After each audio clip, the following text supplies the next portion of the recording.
तमाम तारीफ़ें उस क्रिएटर के लिए जिसने इस यूनिवर्स को एक मकसद के तहत पैदा किया है।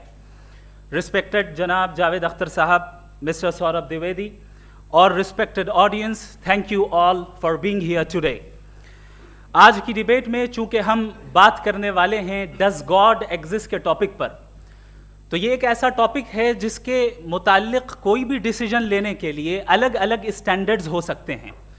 लिहाजा डिबेट के शुरू में ये ज़रूरी है कि हम ये जान लें कि आज के इस टॉपिक में कौन सा स्टैंडर्ड सही होगा और कौन सा गलत होगा।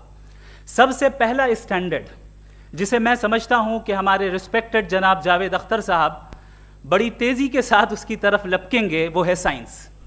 जबकि साइंस दर हकीकत खुदा के एग्जिस्टेंस को डायरेक्टली साबित करने या उसके एग्जिस्टेंस को डिनाई करने के लिए स्टैंडर्ड नहीं बन सकती। और उसकी वजह क्या है, ये मैं नहीं कह रहा, ये वो लोग कह रहे हैं जो साइंस के एक्सपर्ट्स हैं। नेशनल एकेडमी ऑफ साइंस कहती है science doesn't have the processes to prove और disprove the existence of God. Why? क्योंकि साइंस का ताल्लुक एम्पेरिकल एविडेंस से है और एम्पेरिकल एविडेंसेस का ताल्लुक हमारे नेचुरल और फिजिकल वर्ल्ड से है, जबकि गॉड नॉन फिजिकल और सुपर नेचुरल रियलिटी है। लिहाजा नॉन फिजिकल रियलिटी को आप उस टूल के साथ नहीं चेक कर सकते जिसका काम फिजिकल रियलिटी को तलाश करना है। लिहाजा आज इस डिबेट में गॉड की एग्जिस्टेंस को साबित करने या उसे डिनाई करने में साइंटिफिक एविडेंस को एक्सेप्ट नहीं किया जाएगा। दूसरा स्टैंडर्ड हो सकता है रेविलेशन, कि रेविलेशन के जरिए हम ये साबित करें कि गॉड एग्जिस्ट करता है या नहीं। लेकिन ये स्टैंडर्ड भी आज इररेलेवेंट है। क्यों? क्योंकि रेविलेशन मेरे नज़दीक सोर्स ऑफ नॉलेज है, वैलिड सोर्स ऑफ नॉलेज है, लेकिन हमारे जावेद अख्तर साहब के नज़दीक ये वैलिड सोर्स ऑफ नॉलेज नहीं है। लिहाजा आज की डिबेट में मैं एक भी एविडेंस किसी भी मजहबी स्क्रिप्चर से नहीं दूंगा ताकि जावेद अख्तर साहब के लिए वो अनएक्सेप्टेबल ना हो। तीसरा जो मेयार हो सकता है वो है ऑब्जर्वेशन, कि भाई कोई कहे कि हमें खुदा दिखाओ, अगर है तो दिखाओ, या ये कि खुदा के एग्जिस्टेंस पर एम्पेरिकल एविडेंस दो, तो ये है दर हकीकत गलत टूल का इस्तेमाल करना। ये ऐसा ही है कि जावेद साहब मुझसे ये मुतालबा करें कि मुफ्ती साहब आप मेटल डिटेक्टर के जरिए प्लास्टिक डिटेक्ट करके दिखाएं। अब चूंकि प्लास्टिक डिटेक्ट नहीं हो पा रही है लिहाजा plastic does not exist. No, you are using the wrong tool. इस टूल से प्लास्टिक को डिटेक्ट नहीं किया जाता। लिहाजा मैं समझता हूं कि गॉड के एग्जिस्टेंस पर एम्पेरिकल एविडेंस का मुतालबा करना एक बचकाना मुतालबा है और हमारे रिस्पेक्टेड जनाब जावेद अख्तर साहब इस स्टेज से अब बहुत आगे निकल चुके हैं। अब बचता है एक ही स्टैंडर्ड, और वो स्टैंडर्ड है अक्ल, लॉजिक, रीजनिंग। और यही वो स्टैंडर्ड है जिसके तहत गॉड की एग्जिस्टेंस को साबित किया जाएगा या गॉड की एग्जिस्टेंस को डिनाई किया जाएगा। लेकिन चूंकि ये बहुत इंपॉर्टेंट और सेंसिटिव टॉपिक है, इसलिए लॉजिकल आर्ग्यूमेंट भी ऐसा होना चाहिए जो डेफिनेटिव हो, इनडेफिनेटिव ना हो, जो 2 और 2 4 की तरह बिल्कुल वाजे हो, जिसे लॉजिकली रिजेक्ट करना पॉसिबल नहीं हो। फॉर एग्जाम्पल हम कहें हमारे रिस्पेक्टेड मिस्टर सौरभ साहब, ये एक इंसान है और तमाम इंसान कॉन्शियस बीइंग है। लिहाजा नतीजा क्या निकला, हमारे सौरभ साहब भी कॉन्शियस बीइंग है। क्या ये इनडेफिनेट आर्ग्यूमेंट है या डेफिनेट आर्ग्यूमेंट है? ये डेफिनेट आर्ग्यूमेंट है। ये 2 और 2 की तरह वाजे है। इसमें किसी तरह जो है लॉजिकली इसको रिजेक्ट नहीं किया जा सकता। तो अगर आज हमारे जावेद अख्तर साहब ऐसी कोई अकली दलील और लॉजिकल एविडेंस दें खुदा के ना होने पर जो डेफिनेट भी हो, तो मैं ये ऐलान करता हूं कि यकीनन मैं उस एविडेंस को कबूल करूंगा और उस पर गौर करूंगा।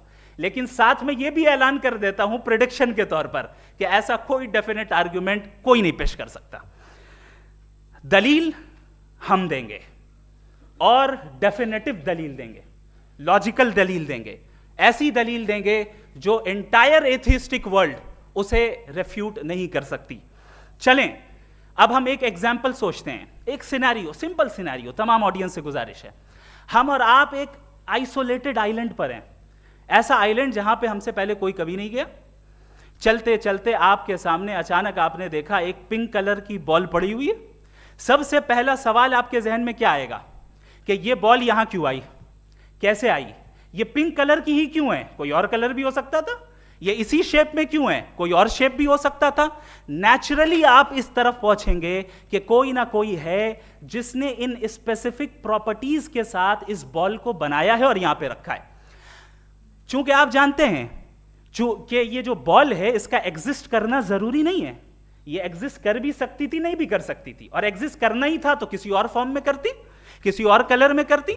अब आप इस बॉल को एक्सपैंड करते चले जाएं, एक्सपैंड करते चले जाएं, एक्सपैंड करते चले जाएं, यहां तक कि ये बॉल यूनिवर्स के साइज की हो जाए। बताइए कि क्या साइज के बढ़ जाने से सवाल बदल जाएगा? हरगिज नहीं बदलेगा। अभी भी सवाल रहेगा ये यूनिवर्स कहां से आया, इन स्पेसिफिक प्रॉपर्टीज के साथ कहां से आया, क्यों आया, किसने बनाया, ये सवाल उस वक्त भी वैलिड रहेगा। लेकिन ये सवाल अगर हम जनाब जावेद अख्तर साहब से करें तो चूंकि इनका वर्ल्ड व्यू एथिस्टिक है, और सिर्फ इनका नहीं, मतलब जितने भी एथिस्ट हैं और एथिस्टिक वर्ल्ड व्यू को रखने वाले से अगर आप ये सवाल करें कि ये यूनिवर्स कहां से आया, तो इनका जवाब या तो आर्ग्यूमेंट फ्रॉम इग्नोरेंस होगा या डॉगमेटिक होगा।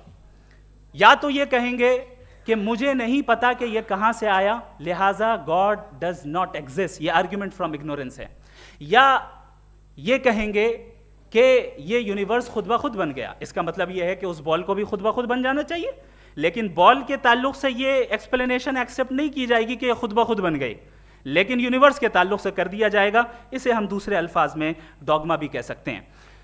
दूसरी चीज, हमारे जावेद अख्तर साहब जरूर गॉड ऑफ गैप्स की मिसाल भी जरूर देंगे, और मिसाल देंगे कि पहले ज़माने में बिजलियां कड़कती थी तो लोगों ने किसी एक खुदा की तरफ, और बारिश होती थी तो दूसरे खुदा की तरफ मंसूब कर दिया, उनके पास दलील नहीं थी। यह हमारा वर्ल्ड व्यू है ही नहीं, यह हमारा वर्ल्ड व्यू है ही नहीं, क्योंकि नेचुरल फिनोमेना के प्रोसेस की इंटरप्रिटेशन को जान लेने से यह कहां से साबित हो गया कि गॉड एग्जिस्ट नहीं करता है। इस पर मैं इंशाअल्लाह अभी आगे बात करूंगा। आप हजरात ये भी देखेंगे, और मैं ये एक्सपेक्ट करता हूं कि हमारे रिस्पेक्टेड जनाब जावेद अख्तर साहब जरूर इमोशनल आर्ग्यूमेंट्स भी देंगे, जो कि एक लॉजिकल फेलेसी है जब बात आती है ट्रुथ को डिसाइड करने में। क्यों? मिसाल के तौर पर वो कहेंगे कि अगर गॉड है तो ईविल क्यों एग्जिस्ट करता है, जबकि मैं कहता हूं ईविल का एग्जिस्ट करना गॉड के एग्जिस्ट करने की दलील है, उसके खिलाफ नहीं है। चूंकि अगर गॉड है तो हम सब उसके सामने अकाउंटेबल हैं, और अगर हम अकाउंटेबल हैं तो अकाउंटेबिलिटी के लिए ईविल का मौजूद होना जरूरी है, उसके बगैर हम अकाउंटेबल नहीं हो सकते। और अगर हम अकाउंटेबल नहीं हैं तो हम जनाब जावेद अख्तर साहब से पूछेंगे कि आप बताएं कि फिर सफरिंग इस दुनिया में क्यों है?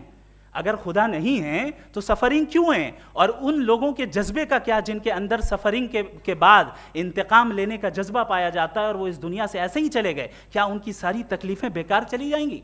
अब आ जाएं उसी एग्जाम्पल की तरफ कि बॉल, मुझसे अगर कोई पूछे इस बॉल को किसने बनाया और या इस एक्सपेंडेड बॉल को किसने बनाया, मैं कहूंगा कि चूंकि ये यूनिवर्स और इस यूनिवर्स की तमाम चीज़ें कॉन्टिंजेंट हैं। कॉन्टिंजेंट होने का मतलब ये होता है कि जो अपने एग्जिस्टेंस पे किसी के ऊपर डिपेंड करती हो, तो जाहिर है ये यूनिवर्स कॉन्टिंजेंट है। और अगर कोई चीज़ कॉन्टिंजेंट नहीं है तो मैं रिक्वेस्ट करूंगा कि मुझे दिखा दें कि कौन सी चीज़ यूनिवर्स में कॉन्टिंजेंट नहीं है, हम भी ज़रा गौर कर लें और हम भी देख लें।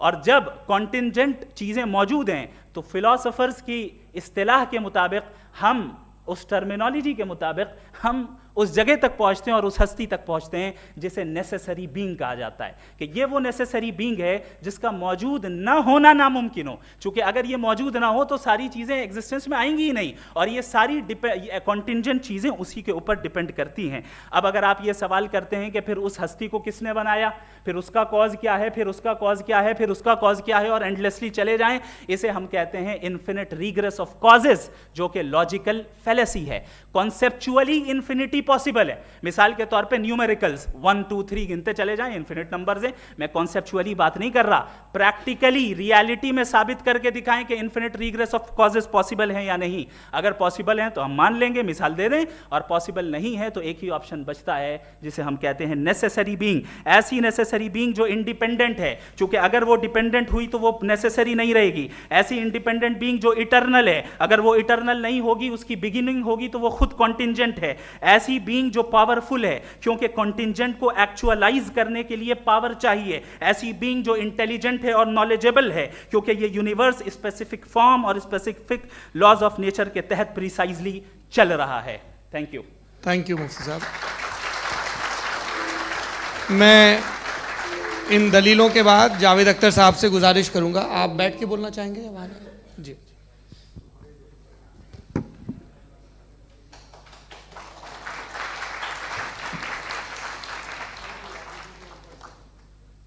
पहले तो मैं मुफ्ती साहब को एक अच्छी खबर देना चाहूँगा कि मेरी नॉलेज साइंस के बारे में बड़ी मामूली है, तो आप फिक्र ना करें उसकी, लेकिन कुछ कॉमन सेंस है मुझ में। देखिए, ये खुदा का तस्वुर कोई नया तस्वुर नहीं है, ये सदियों से रहा है। ये कुछ रिलीजन 3000 साल पुराने होंगे, 4000 साल पुराने होंगे, लेकिन इंसान कोई 10,000 12,000 साल से एग्जिस्ट करता है होमोसेपियन की शक्ल में, और हमेशा कुछ ना कुछ मज़हब रहे। ये मज़हब जाहिलों के नहीं थे, ये मज़हब एक ऐसी ग्रीक सोसाइटी के थे जहाँ बड़े बड़े फिलोसफर्स पैदा हुए। ये मज़हब इजिप्शियंस के थे जिन्होंने पिरामिड्स बनाए थे। ये रोमन्स के थे कि जिनका आर्किटेक्चर और सेनेट यानी पहली बुनियाद डेमोक्रेसी की लिमिटेड थी, मगर डेमोक्रेसी थी, ये उन लोगों ने किए थे। तो इनका जो जुपिटर था, रा था, ज़्यूस था, उन्हें उस पर इतना ही एतमाद था जितना आज किसी मजहबी आदमी को अपने खुदा पे होगा। क्रिश्चियनिटी आने से पहले यूरोप में एक मज़हब था, जर्मेनिक रिलीजन। उसका एक खुदा था, उसकी एक बीवी थी, उसके 2 बेटे थे, एक बेटी थी। फिर जर्मनी में जब यूरोप में क्रिश्चियनिटी आई तो वो खुदा, उसकी बीवी और पूरे ख़ानदान चला गया। तो हमने, अगर हम हिस्ट्री देखें तो खुदा जो हैं वो ज़्यादातर फ़नी हैं, वो हमेशा रहे नहीं। और वो जो लोग इन्हें मानते थे उनको आप कहें वो तो जाहिल थे, उन्हें तो कुछ पता ही नहीं था, ऐसा नहीं है। वो अपने वक्त में बड़े काबिल लोग थे और अपने वक्त में उन्होंने बड़े बड़े काम किए हैं, फिलोसफर्स थे, साइंटिस्ट थे, लेकिन उनका मज़हब कहाँ गया, उनके खुदा कहाँ गए? आज जो खुदा हैं दुनिया में लोग उन्हें मानते हैं। आपको क्या मालूम कि कितने बरसों के बाद क्या होने वाला है? हम यूरोप में देखते हैं तो चर्च खाली हैं। तो वक्त के साथ चीज़ें बदलती हैं। जहाँ तक इसका ताल्लुक़ है मज़हबों का, हर मज़हब आपसे एक चीज़ मांगता है, फेथ। ये फेथ क्या चीज़ होती है? What is the difference between faith and belief? ये तो बहुत ही अहमखाना बात होगी कि कोई आदमी कहे साहब अगर खुदा है तो मुझे दिखाइए। ये तो जाहिलाना बात हुई। मैंने तो नॉर्थ पोल नहीं देखा है, मगर मैं मानता हूँ कि नॉर्थ पोल है। मैं क्यों मानता हूँ? इसलिए कि अगर ये दुनिया राउंड है तो उसका कोई टॉप होगा। कुछ लोग हैं जो वहाँ गए भी हैं, कॉमन सेंस कहता है कि ऐसा होगा, सबूत है, गवाह है, रीज़न है। तो ये मेरा फेथ नहीं है। तो फेथ में और बिलीफ में डिफरेंस क्या है? जो मज़हब मांगता है आपसे, हर मज़हब फेथ मांगता है।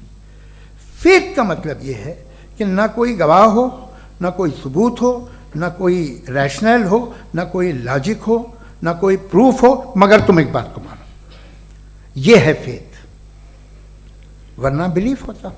अगर इसमें कुछ भी सबूत होते, गवाह होते, तो फिर इसे आप बिलीफ कहते। जैसे मेरा बिलीफ है कि नॉर्थ पोल है, मेरा फेथ थोड़ी है। मेरा बिलीफ है कि नॉर्थ पोल है, मेरा फेथ थोड़ी है। फेथ इन तमाम शर्तों को रद्द करता है। तो फिर स्टुपिडिटी क्या है? अगर मैं एक बात ऐसी मानूं जिसकी ना कोई लॉजिक है, ना कोई रैशनल है, ना कोई प्रूफ है, ना कोई गवाह है, ना कोई सबूत है, और मैं उसे मानूं, तो ये स्टुपिडिटी हुई। इसे ही भाई कल को मैं यकीन कर लूँ कि एलॉन मस्क जो है मेरा भाई है, तो मुझे इंतहाई खुशी होगी, सुकून भी बहुत मिलेगा मुझे। लेकिन और कहे भाई क्यों मानते हो, क्या सबूत है? भाई वो तो अमेरिकन है और तुम तो इंडियन हो, वो तो नस्ल अलग है, तुम्हें कभी मिले भी नहीं। साहब देखिए मेरा फेथ है, इस पर बात न किया। फेथ का मतलब ही यह है कि आप प्रूव नहीं कर सकते। अगर आप प्रूव कर सकते हो तो फेथ की जरूरत ही नहीं, फिर तो आप बात करेंगे, आप कितनी बहस कर लीजिए। अल्टीमेटली दुनिया का हर मजहब फेथ पे टिका है, और फेथ का मतलब है एक ऐसा यकीन जिसका कोई सबूत, कोई गवाह, कोई रैशनल नहीं। अब आप ये कहें, क्या आप ये क्यों कह रहे हैं कि साहब ये कायनात किसने बनाई? कमाल ये है कि आपने बताया कि एक आइलैंड पे गए और एक बॉल देखी। आपने ये नहीं कहा कि आइलैंड किसने बनाया, आपको सिर्फ बॉल पे हैरत हुई। हमने आइलैंड पे हमने हैरत नहीं की, होते हैं आइलैंड। इसी तरह ये आइलैंड है, सितारे, ये गैलेक्सीज, ये सब आइलैंड हैं, खला में। हम उन्हें टेकन फॉर ग्रांटेड लेते हैं, हम पूछते नहीं किसने बनाए। आपने जजीरे के बारे में भी नहीं पूछा है। मेरी पैदाइश कैसे हुई? क्या मैं प्लान्ड पैदा हुआ था? I was plan to be born, या एक लकी स्पर्म था जो किसी एक से चिपक गया? मेरी पैदाइश रैंडम। और इंसाफ जिसे आप कहते हैं, इंसाफ का तो नेचर से कोई वास्ता ही नहीं है। जो आप कहते हैं कि एक दिन इंसाफ मिलेगा, इंसाफ is a human concept, nature में कोई इंसाफ नहीं। अगर शेर हिरन को खा जाता है तो उसे कोई सजा नहीं मिलती। अगर एक आंधी आती है और हरे भरे पेड़ों को उखाड़ के फेंक देती है तो आंधियों की जेल नहीं होती है। नेचर में इंसाफ नहीं, इसलिए मुझे नेचर को इंसाफ की जरूरत भी नहीं। नेचर तमाम एक है। अब हम कहें कि साहब ये देखिए जो मैंने खाना खाया था, ये मेरी आँख तो नहीं यूँ कर दिया उसे, तो इसे सज़ा मिलने नहीं, वो सिस्टम है, ऐसे ही चल रहा है। नेचर बगैर इंसाफ के है। इंसाफ इज अ ह्यूमन कॉन्सेप्ट। तो जो आपसे कहता है कि मैं तुम्हें इंसाफ दूंगा, वो इंसानी जहन की पैदावार है। ये नेचुरल है ही नहीं, ये आसमानी है ही नहीं। नेचर का तसव्वुर, इंसाफ का तसव्वुर। भाई आप साथ मिलते हैं, अब आप लेफ्ट हैंड ड्राइव करते हैं, ये क्या है? तमाम सच, तमाम नेकी, तमाम शराफत लेफ्ट हैंड ड्राइव है। वरना क्या होगा, या तो आप क्रॉस कर देंगे, आपका एक्सीडेंट हो जाएगा, या आप किसी को मार देंगे, या ट्रैफिक जैम हो जाएगा। झूठ, बेईमानी, रिश्वतखोरी, ये तमाम जो है driving on the wrong side, इसके ऊपर कुछ नहीं। ये तो हमने बनाया, जैसे हमने लेफ्ट हैंड ड्राइव बनाई है। ये कॉन्सेप्ट ऑफ इंसाफ जो है ये हमारा है, इसका नेचर से कोई वास्ता नहीं। शेर खा जाता है हिरन को, उसे जेल होती है क्या? कुछ भी नहीं, है ही नहीं। तो ये जो दुनिया के रिलीजन प्रॉमिस करते हैं आपसे इंसाफ, इसी से मालूम होता है कि ये मैन मेड है। ये तसव्वुर कहीं और का है ही नहीं। जो नेचर है, कुछ लोग कहते हैं नेचर ही खुदा है, तो नेचर में तो इंसाफ नहीं कहीं। और आप वादा कर रहे हैं कि तुम्हें मरने के बाद इंसाफ मिलेगा। मुझे अगर मिलेगा तो मैं बहुत खुश होऊंगा, लेकिन मैं यकीन नहीं कर पाता हूँ, इसलिए कि मैं फेथ नहीं पैदा कर सकता। The very fact that religions demand faith, इसका मतलब है कि उनके पास जस्टिफिकेशन नहीं है। अच्छा था, फिर रिलीजन अगर मॉडरेशन में है, कोई सा भी नहीं, वो आप में कुछ खूबियाँ भी पैदा करता होगा, देखिए उससे ये फ़ायदा है, वो फ़ायदा है। अल्कोहल जो है वो ज़्यादातर दवाओं में यूज़ होती है, और एक सर्वे किया गया था अमेरिका में कि लॉन्जिटिविटी किन लोगों की है। तो एक तरफ वो लोग थे जो शराब पीते ही नहीं थे, और एक तरफ वो थे जो एक बोतल शराब रोज़ पीते थे। सबसे ज़्यादा लंबी उम्र उनकी है जो 2 पैक नाप के शराब पीते और खाना खाते हैं। मगर हम शराब को बुरा समझते हैं, मैं भी बुरा समझता हूँ। क्यों? ऐसा होता नहीं। कुछ चीज़ों में आदत होती है कि वो बढ़ती है। आज तक में एक आदमी दूध पीता है, आप 10 साल बाद भी मिलेंगे तो एक ही गिलास पीता होगा। ऐसा नहीं होता, सुबह से दूध पीता रहता है। मिल्कोहलिक मैंने नहीं देखे, अल्कोहलिक होते हैं। ये टेंडेंसी है मजहब की कि वो बढ़ता है। जैसे कैंसर बढ़ता है, जैसे शराब पड़ती है। कुछ लोग होंगे जो उसे सही तरह से यूज़ करते हैं। मुझे यकीन है कि हमारे मुफ्ती साहब भी उनमें से एक हैं, इनसे बहुत खुशी हुई मुझे इनसे मिलकर। लेकिन कितने लोग हैं कि आज आप देखते हैं दुनिया में जो तबाहियाँ हैं, इनमें कितना हाथ है उन लोगों का जो बिलीवर कहते था मजहब ये नहीं कहता, ना कहता होगा, मगर जब ये मजहब पीते हैं तो ऐसे बिहेव करते हैं। थोड़ा सा अगर हो तो शायद बहुत अच्छी बात, लेकिन शराब थोड़ी सी नहीं रहती, उसमें टेंडेंसी है पहले। थोड़ा सा अगर 2-3 कैंसर के सेल हो ना बॉडी में तो आदमी स्लिम रहेगा, लेकिन वो 2-3 सेल नहीं रहते, वो मल्टीप्लाई होते हैं। जावेद साहब टाइम पूरा हो गया। टाइम हो गया, तो बस बात खत्म हो गई। अच्छा, मुझे कुछ और कहने को था भी नहीं।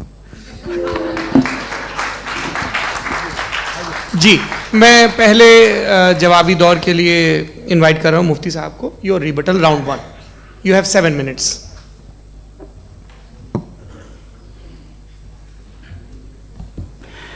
Thank you very much Javed साहब, आपकी बात को सुनकर बड़े महजूज हुए हम लोग। महजूज, डू यू अंडरस्टैंड?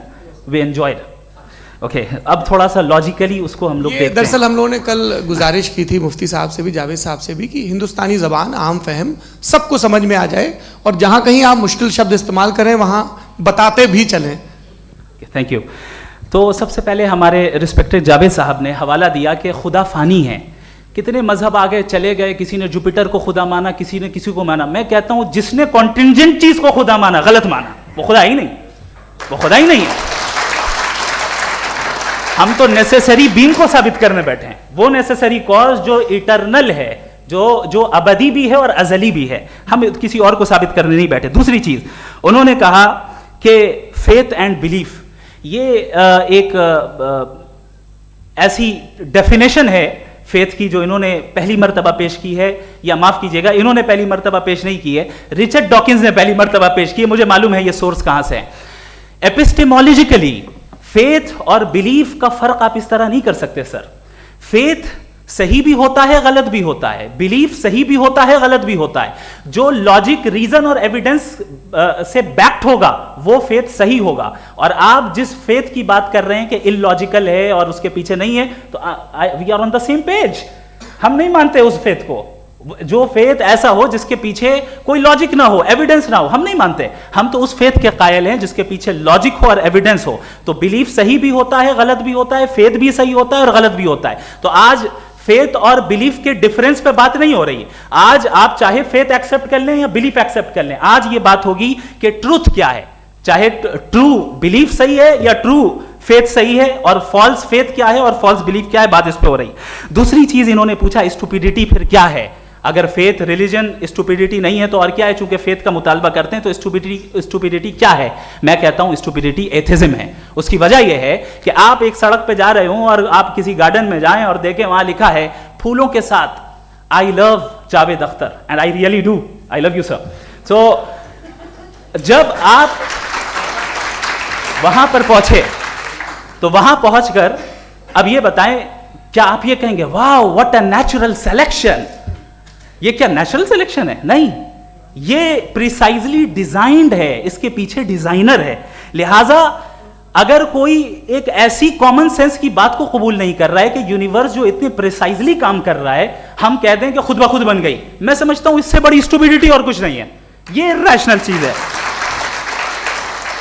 फिर हमारे सर ने कहा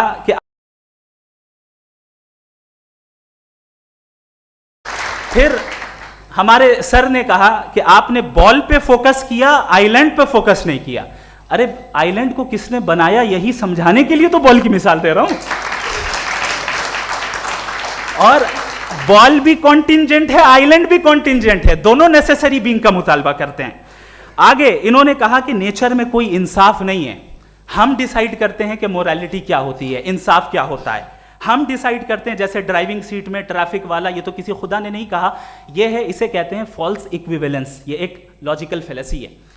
आपने जो है मिसाल दी ड्राइविंग की और ट्रैफिक की, ये सब्जेक्टिव मोरालिटी है। आप सब्जेक्टिव मोरालिटी को मिसाल बनाकर ऑब्जेक्टिव मोरालिटी के ऊपर नहीं थोप सकते। इंसाफ की ऑब्जेक्टिव मोरालिटी। अगर आप ये कहते हैं कि नेचर में इंसाफ नहीं है, तो इंसाफ का न होना ये नेचुरल हुआ, तो फिर नेचर को नेचर रहने दे। क्यों हम इतना स्ट्राइव कर रहे हैं दुनिया में इंसाफ लाने के लिए?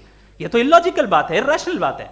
इसलिए बहुत सी चीजें ऐसी हैं जो ऑब्जेक्टिवली जो है इविल या गुड हैं, और बहुत सी चीजें ऐसी हैं जो सब्जेक्टिवली हैं। सब्जेक्टिवली जो मोरल होता है या इमोरल होता है उसको हम सोशल कंसेंसस से या पर्सनल प्रेफरेंस से डिसाइड करते हैं, लेकिन जो ऑब्जेक्टिव मोरालिटी है जिसमें इंसाफ आया, जो इन्होंने बार बार रिपीट किया, ये ऑब्जेक्टिव है, सब्जेक्टिव नहीं है। अगर आप कहते हैं ये सब्जेक्टिव है तो मेरा सवाल आपसे ये है, क्या सोशल कंसेंसस के जरिए अगर जुल्म को सही करार दे दिया जाएगा तो आप जुल्म को जस्टिफाई करेंगे? दूसरी चीज इन्होंने ये कहा कि 2 पैक शराब पी लें तो वो उतने पे नहीं रहता, बढ़ जाता है। यही मामला मजहब के साथ है, 2 पैक आप पी लें बढ़ेगा। तो ये एक ऐसी मिसाल है, इसको कहीं भी फिट कर लें कि आप एथिज्म पे जब फिट करें, जब आप 2 पैक एथिज्म का लेंगे ना तो वो बढ़ बढ़ के नॉर्थ कोरिया बनेगा। Thank you.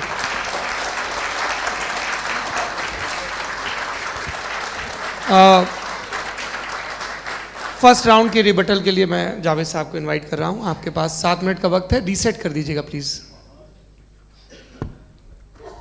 मुझे इस बात की खुशी है कि मुफ्ती साहब ने भी मान लिया कि नेचर में कोई इंसाफ नहीं है।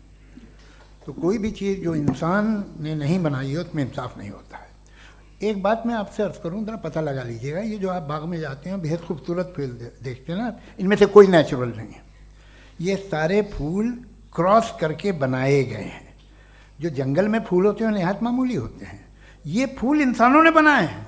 जो आप बाग में देख के वाह वाह कहते हैं, ये इंसानों के बनाए हुए हैं। डिफरेंट फूलों को क्रॉस करके, डेवलप करके, फिर क्रॉस करके इस तरह से बनाए गए। नेचुरल फ्लावर नहीं। किसी जंगल वीरान में जाके आप गुलाब के फूल नहीं देखेंगे। ये सब बनाए हुए इंसान ने, बहुत से काम इंसान ने किए हैं।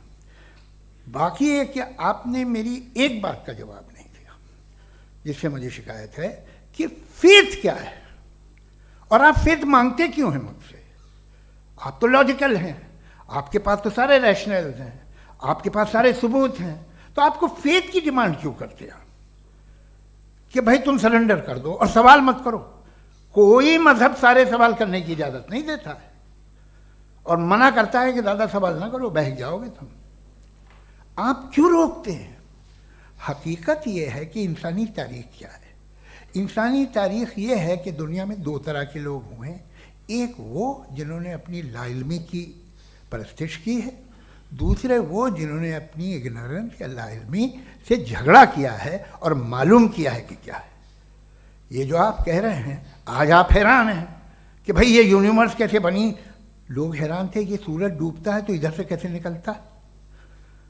और आप एक कदम जाके हमेशा का मानने को तैयार है, एक कदम पीछे ही मान जाइए। भाई आप इसके बाद जाते हो, कहते सवाल ना करना कि ये कहाँ से आया, ये पावर तो हमेशा से हमेशा रहेगी। तो आप यूनिवर्स के बारे में मानने में क्या तकलीफ है? एक कदम पहले रुक जाइए। ये हमेशा से थी या नहीं थी हमें मालूम नहीं है। और ये कहना कि हमें मालूम नहीं है, कमाल ये है कि दुनिया के सारे मजहब सब जानते हैं ये दुनिया कैसे बनी थी, कैसे मिटेगी, मरने के बाद क्या होगा, इनको सब इल्म है। इनको किसी को डायनासोर होते थे पहले ये नहीं पता था, किसी को नहीं पता। किसी भी दुनिया की मजहबी किताब में डायनासोर का जिक्र नहीं है। लेकिन बाकी सब बातें, how to make universe in 4 easy lessons and बाकी सब पता है। जिसको सब पता है वो गड़बड़ है। हम में ये इंकिसार, ये ह्यूमिलिटी होनी चाहिए कि हम ये कहें कि हमें ये बहुत सारी बातें नहीं मालूम, लेकिन हम उनकी परस्तिश ना करें, अपनी लाइल्मी को की परस्तिश ना करें, हम उसे पता लगाने की कोशिश करें। जिस दुनिया में आप बैठे हैं सर, ये हॉल जो है, ये इलेक्ट्रिसिटी जो है, ये माइक जो है, जिस हवाई जहाज से आप आए थे, वो जिस कार से आप यहाँ आए हैं, ये सब उन लोगों की बनाई हुई है जिन्होंने सवाल किए थे। ये दुनिया जिसमें आप आज आराम से हैं, ये उन लोगों की बनाई है कि जिन्होंने सवाल किए थे। और हर स्टेज पे इन सवालों को मकरूह कहा गया था, गलत कहा गया था। आप ज़रा तारीख पढ़िए, एक बड़ी दिलचस्प किताब है बर्ट्रैंड रसेल की, जिसमें उसने रिलीजन एंड साइंस कि कब से रिलीजन जो है साइंस के अगेंस्ट है। और हद तो ये है कि भाप के इंजन के खिलाफ थे। स्टीम इंजन के भी खिलाफ थे और फतवे हुए उन पे, वेटिकन ने दिए। तो ये हमेशा, अभी जैसे ही ये राइट विंगर आते हैं अमेरिका में पावर में, तो वो जो अपना ये क्या बोलते हैं उसे, सीड क्या बोलते हैं, सीड क्या जो, हाँ नहीं सीड जो होते हैं जिन पे जी नहीं भाई, वो जो ह्यूमन बॉडी के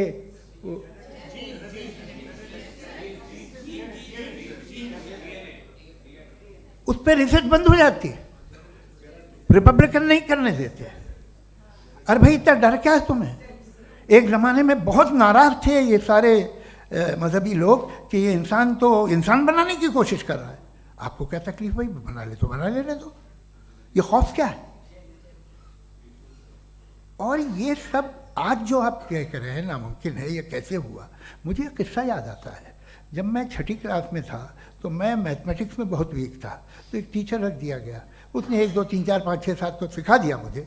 वो दिन मैं भूल नहीं सकता हूँ मुफ्ती साहब, जिस दिन उसने ये बताया कि 1/2 क्या होता है और 3/4 क्या होता है, मुझे ऐसा लगा कि मेरा सर बीच से फट जाएगा। ये आदमी कह रहा है कि जो दीवार के अंदर जाओ वॉक करते हुए। आज हंसता हूँ मैं इस बात पे। तो आज जो बातें आपके जहन से बिल्कुल परे हैं और आप हैरान होते हो उन्हें देख के, एक वक्त आएगा कि मामूली लगेंगे। और हुआ है, आपकी इंसानी तारीख ही है। इतनी जल्दी सारे फैसले आप मत कर लीजिए, थोड़ा ये ह्यूमिलिटी रखिए कि भाई ये हमें नहीं मालूम। ये कहने में क्या आ रहा है? ये यूनिवर्स कहाँ तक फैली, ये कब से है और कब तक रहेगी, हमें नहीं मालूम। आपने फैसला कर लिया कब बनी। ये आपके हिसाब से कोई 14 बिलियन ईयर बनी जो समझा जाता है। उससे पहले हजारों करोड़ों अरबों साल तक खुदा बैठा क्या कर रहा था? खामोश बैठा था, ऐसी जमाइयाँ ले रहा था। फिर उसे आइडिया आया, यार एक काम करते, वक्त अच्छा गुजर जाएगा, यूनिवर्स पर आपसे सोचिए। वो तो हमेशा से है ना, मगर यूनिवर्स हमेशा से नहीं है, ये तो बनाई गई है। और उससे पहले क्या था, इनका क्या काम था? कैसी बात है, ये बड़ा आसान है। जो बात हमें आज धीरे धीरे पता चली है, बरसों 2000 और 2500 साल पहले आपको किसी ने बता दिया कि क्या था, आप मान गए, और तब से वही मान रहे हैं जो 2500 साल पहले कहा गया था। सब कुछ बदल गया है, सॉल्व हो रही हैं चीज़ें। अभी साइंस बिल्कुल दावा नहीं करती, या कोई फिलोसफर ये दावा नहीं करता कि हमें सब मालूम, बल्कि वो कहता है कि हमें जितना मालूम होता है उससे ये मालूम होता है कि हमें कितना कम मालूम। तो हम अपनी जहालत से लड़े, उसकी परस्तिश न करें। जी, टाइम है। Thank you so much. मैं तर्कों की श्रृंखला में राउंड 2 के लिए मुफ्ती साहब को आमंत्रित कर रहा हूँ। आपके पास एक बार फिर से 7 मिनट का वक्त है। शुक्रिया। जनाब जावेद अख्तर साहब कई मरतबा दोहरा रहे हैं कि फ़ेथ का मतलब बताइए, फ़ेथ का मतलब बताइए। मैंने बता दिया, फ़ेथ सही भी होता है, गलत भी होता है। और आज हम फ़ेथ पे बात नहीं कर रहे, हम ट्रुथ और डज गॉड एग्जिस्ट पे बात कर रहे हैं। क्या डज गॉड एग्जिस्ट, ये ट्रुथ यानी गॉड है या नहीं है, इसमें से दोनों ट्रुथ क्या है। अब आप उसे फेथ कह लें, बिलीफ कह लें, नॉट माई बिजनेस। उसके बाद आपने कहा कि भाई सवाल करने से मजहब रोकता है। मैं कहता हूं जो रोकता है वो रोकता होगा, मैं नहीं रोकता, बल्कि सवाल करें, सवाल करना चाहिए। सवाल कर करके तो हम आगे बढ़ते हैं, तरक्की करते हैं। और इसी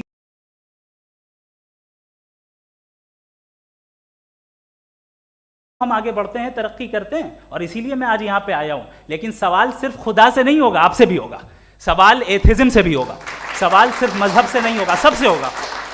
और आज मैं सवाल करूंगा और उम्मीद है कि आप जवाब देंगे। अभी तक आपने वैसे कॉन्टिंजेंसी आर्गुमेंट का कोई जवाब नहीं दिया। चलें, आपने कहा यूनिवर्स के बारे में इटर्नल क्यों नहीं बोल देते। ये चूंकि लॉजिकली पॉसिबल ही नहीं है कि यूनिवर्स इटर्नल हो। यूनिवर्स एक कॉन्टिंजेंट चीज है जो टाइम एंड स्पेस के पाबंद है, टाइम एंड स्पेस से बाउंड है। जो टाइम एंड स्पेस से बाउंड होगा वो कॉन्टिंजेंट होगा, जो कॉन्टिंजेंट होगा वो उसकी बिगिनिंग हुई होगी, जिसकी बिगिनिंग हुई होगी वो इटर्नल नहीं हो सकता।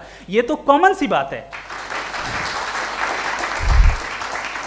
आपने कहा कि किसी मजहबी किताब में डायनासोर का जिक्र नहीं है। अफसोस कि आज तक किसी मैथमेटिक्स के किताब में मुझे डायनासोर का जिक्र नहीं मिला।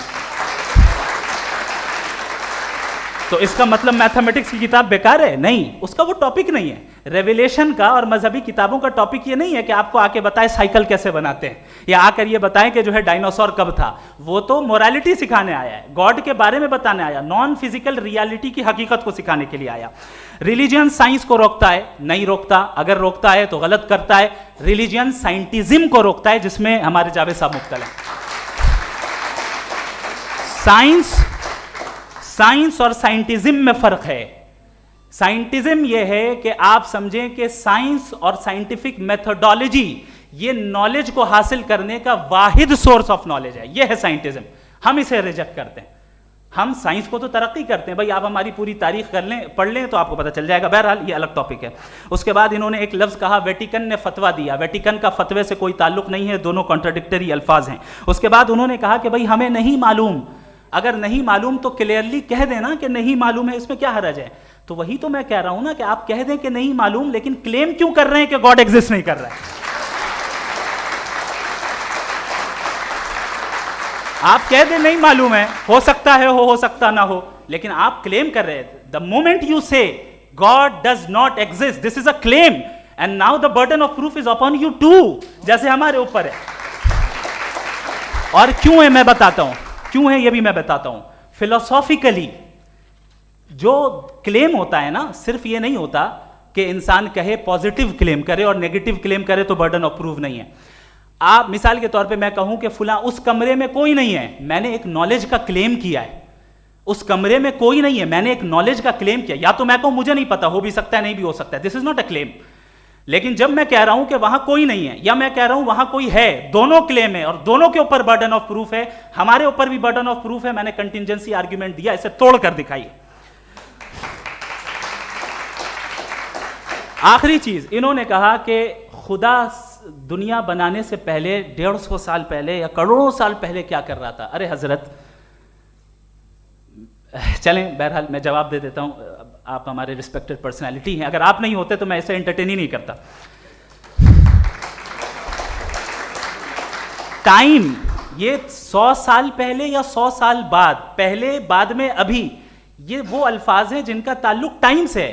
टाइम शुरू ही हुआ है यूनिवर्स की बिगिनिंग के बाद, तो उसके पहले खुदा क्या कर रहा था? सवाल इलॉजिकल है, ये फेलेसी है। यानी आप ये कह रहे हैं कि यूनिवर्स के बनने से पहले खुदा क्या कर रहा था? टाइम के बनने से पहले, पहले का ताल्लुक टाइम से, टाइम उस वक्त था ही नहीं, तो ये सवाल ही इनवैलिड है खुदा के ताल्लुक से। दूसरी चीज, आर्ग्यूमेंट ऑफ कंटिजेंसी जो मैंने आपके सामने पेश की है, आपने बार बार ये प्रूफ किया और ये कह रहे हैं कि गॉड ऑफ गैप्स। देखिए, पहले नहीं मालूम था, साइंस ने कर दिया। सिंपल्स की मिसाल से मैं समझा देता हूं। जिस गैप्स की आप बात कर रहे हैं ना, साइंस उन गैप्स को जिन चीज के जरिए भी प्रूव करेगा वो कॉन्टिजेंट ही होगा। अब चाहे वो फोर्स हो, मैटर हो या एनर्जी हो। लिहाजा सवाल हमारा उस वक्त भी वैलिड होगा जब तक कि आप नेसेसरी बीइंग पे ना आ जाएं। और इन्फिनिट रिग्रेस पॉसिबल नहीं है of causes in practical world, तो जाहिर है कहीं रुकना पड़ेगा। जहां रुकेंगे वही खुदा है। दूसरी चीज, आपने ये क्या कह रहा था मैं, किस पॉइंट को? What? Oh no, after that. Just now. हाँ, जहां रुकेंगे वही खुदा है। बहरहाल, तो टाइम का जिक्र हो गया। गॉड ऑफ गैप, सॉरी, या इसकी एक मिसाल आप ले लें। एक कार है, एक साहब ने देखा कि भाई कार जो है उसके व्हील्स कितने अच्छे लगे हुए हैं सही जगह पे, स्टीयरिंग जो है कितने अच्छे जगह पे लगी हुई है, और सीट्स कितने वेल डिजाइंड है, कितनी प्रिसाइजली ये कार काम कर रही है। तो जरूर कोई ना कोई इसे क्रिएट किया है, किसी ने क्रिएट किया है। अब जावेद साहब आए और कहे, अरे जनाब बोनेट खोलिए, इसमें इंजन है, इंजन इस कार को चला रहा है, hence prove no one has created the car. This is illogical, this is irrational.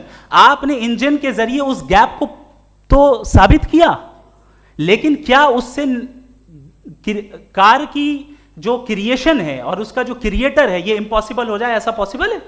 उसका सवाल खत्म हो जाए, ऐसा पॉसिबल है? नहीं।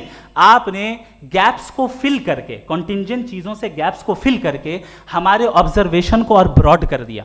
अब हमें और पता चल गया कि ये जो कार है इसका सिस्टम कितना ज्यादा कॉम्प्लेक्स है। पहले कम समझते थे, अब कॉम्प्लेक्सिटी और ज्यादा वाजे हो गई। अब हमें समझ में आ रहा है कि हमारी सर्टेनिटी और बढ़ गई कि जरूर इस कार को किसी ना किसी ने बनाया। यही मामला यूनिवर्स का है। साइंस हमेशा फिजिकल वर्ल्ड की चीजों को ही फिल करती जाएगी और फिजिकल चीजों से ही करती जाएगी, चूंकि एम्पेरिकल एविडेंस का ताल्लुक फिजिकल वर्ल्ड से है। आप साइंस के जरिए मेटाफिजिकल रियलिटी को कभी साबित नहीं कर सकते। ये रॉन्ग टूल का इस्तेमाल करना है। ये वही काम है कि आप मेटल डिटेक्टर से प्लास्टिक डिटेक्टर करने चलें, जो कि जाहिर है सही नहीं है। Thank you.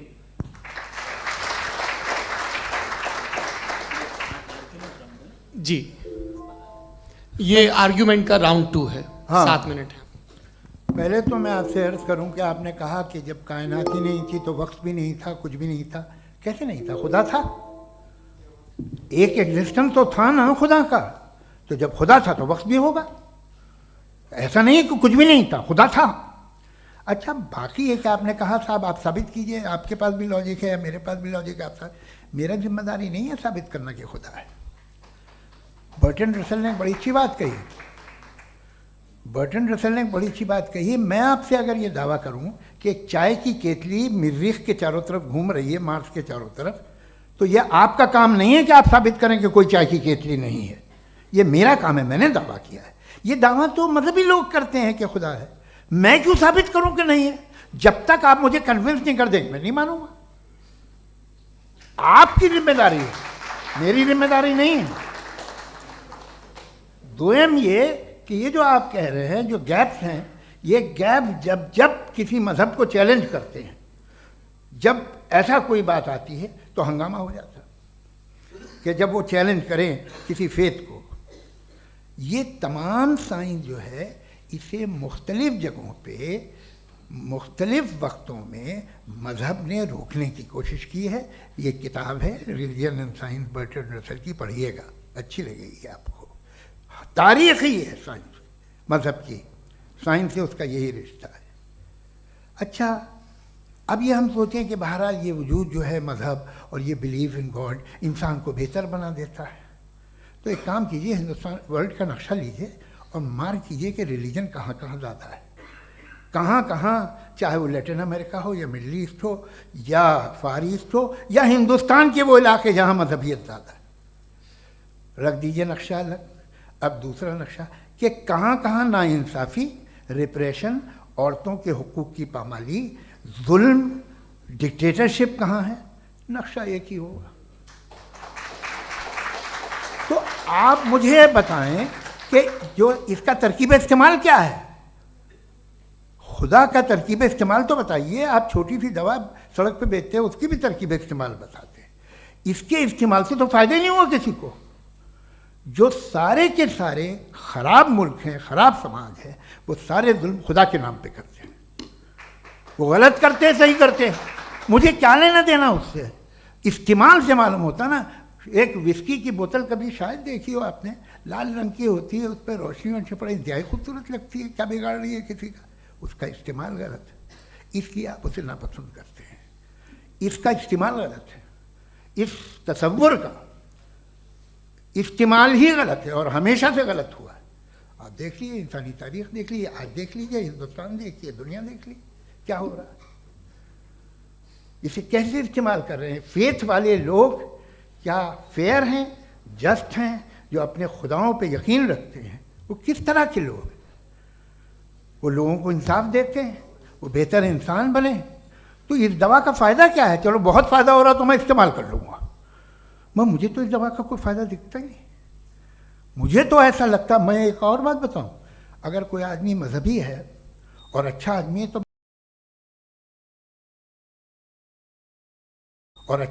तो मैं उसकी बहुत इज्जत करता हूँ, इसलिए कि मेरा ख्याल है मजहबी आदमी का अच्छा होना मुझसे अच्छा होने से ज़्यादा मुश्किल है।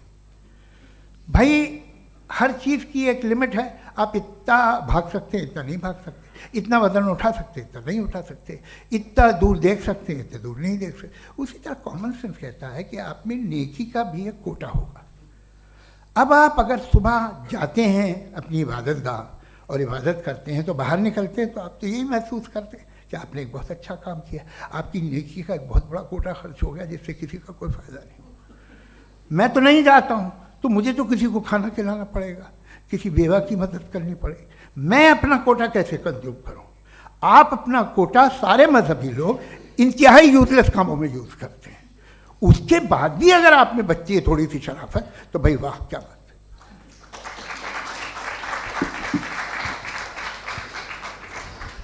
एक तो मुझे ये बात बहुत अच्छी लग रही है कि दोनों ही विद्वान समय को मानते हैं और बहुत समय से अपनी दलीलें और बाज दफ़ा समय से पहले अपनी तकरीरें पूरी करके अपनी अपनी कुर्सी पर बैठ रहे हैं।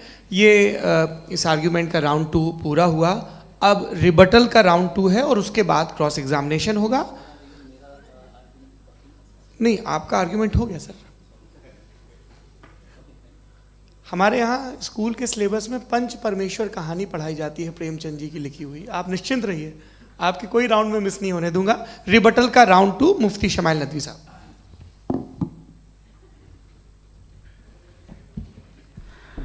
असल में जो हकीकी प्रॉब्लम है, असल प्रॉब्लम है वो ये है कि जावेद साहब के पास कॉन्सेप्ट ऑफ गॉड क्लियर नहीं है।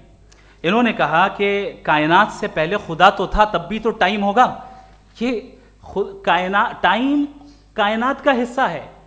हम खुदा उस खुदा को मानते हैं, नेसेसरी बीइंग का टाइमलेस होना ज़रूरी है चूंकि वो टाइम का क्रिएटर है। जब उसने टाइम को क्रिएट किया तो वो खुद टाइम पे कैसे होगा? उसने जब स्पेस को क्रिएट किया तो खुद स्पेस में कैसे होगा? अगर वो टाइम एंड स्पेस को पहले से ही उसका पाबंद है तो फिर किस चीज़ को उसने क्रिएट किया? लिहाजा ये सवाल गलत है कि खुदा था तो टाइम होगा। बिल्कुल नहीं, टाइम के पाबंद हम हैं, खुदा नहीं है। हम फिजिकल वर्ल्ड से ताल्लुक़ रखते हैं, वो मेटाफिजिकल रियलिटी है। दूसरी चीज़ इन्होंने मिसाल दी कि चाय की केतली हवा में घूम रही होगी, और पता नहीं शायद वो बर्टन रसल का उन्होंने हवाला दिया। बहरहाल यही प्रॉब्लम है। प्रॉब्लम यही है कि हम चीज़ों के दरमियान डिफ्रेंशिएट नहीं कर पाते हैं। ये जो आपने मिसाल दी ये इमेजिनेशन है, और मैं जो साबित कर रहा हूँ वो लॉजिकल नेसेसिटी है। आप इमेजिन करने आए तो कुछ भी करें, जुपिटर में पिंक एलिफेंट होगा, यूनिकॉर्न होगा, करें, उससे कायनात पे क्या फर्क पड़ता है? उससे आप लॉजिकल नेसेसिटी साबित नहीं कर सकते। मैं तो उस प्राइम कॉज की बात कर रहा हूं, उस नेसेसरी बीइंग की बात कर रहा हूं जिसके बगैर इस कायनात का एग्जिस्टेंस मुमकिन नहीं है। दूसरी चीज, मजहब को साइंस चैलेंज करती है वगैरह वगैरह, ये हमारा टॉपिक ही नहीं है। मैं इस पर बात करूंगा तो फिर मेरा वक्त चला जाएगा। मजहब के ऊपर चूंकि हमारी डिस्कशन नहीं है, साइंस को मजहब और बिलखुसूस मैं और हमारा वर्ल्ड व्यू कम अज़ कम साइंस को पीछे नहीं करता है, साइंटिज्म की मजम्मत करता है। इसकी वजाहत मैंने पहले कर दी।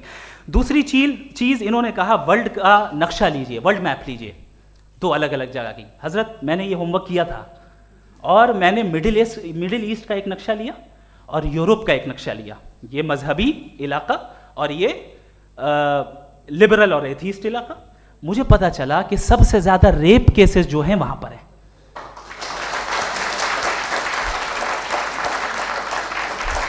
मुझे ये पता चला यूएन की रिपोर्ट के मुताबिक, मैं ये अपने घर से नहीं लेके आ रहा, कि जो वर्किंग वुमेन है यूरोपियन कंट्रीज में उसमें 81% वुमेन सेक्सुअल हैरेसमेंट का वर्क में शुमार हो रही है। ये मिडिल ईस्ट में नहीं हो रहा है, वो मजहबी लोग हैं इसलिए नहीं हो रहा है।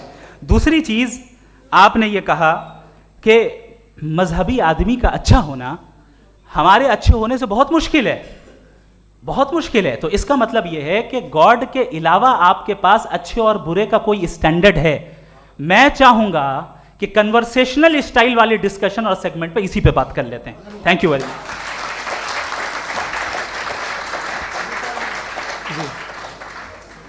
ये रिबटल का राउंड 2 है, आपके पास 5 मिनट का वक्त है और इसके बाद क्रॉस एग्जामिनेशन शुरू करेंगे। आप चाहें तो जो इन्होंने सवाल पूछे उनके जवाब आप रिबटल में भी दे सकते हैं। जी जी, देखिए पहले तो ये बात कि ये मिसाल गलत नहीं है, गलत है। इन्होंने पहले ही हमको डिसार्म कर दिया, कह लिया अकल से मामला सॉल्व नहीं हो सकता, लॉजिक से आप पहुंच नहीं सकते। ये एक मेटाफिजिकल चीज़ है। मेटाफिजिकल अजीब सा लफ्ज़ है, ठीक से किसी को माने नहीं मालूम इसके, तो ऐसा लगता है कुछ बड़ी चीज़ है।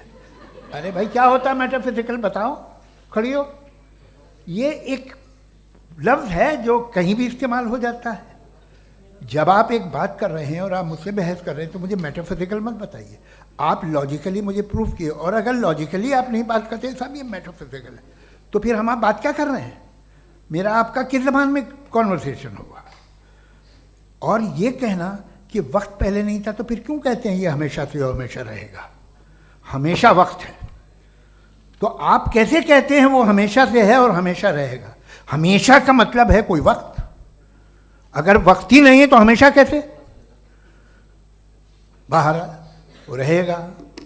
अब मैं ये देखता हूँ, आपने कहा ना कि वहाँ रेप ज़्यादा होते हैं, तो हम एक बात देखते हैं कि दुनिया जिस पे वो कादर मुतलक है, जिसकी मर्ज़ी के बगैर पत्ता भी नहीं हिलता, ओमनीपोटेंट है, ये दुनिया चल कैसे रही है? और इस दुनिया का हाल क्या है?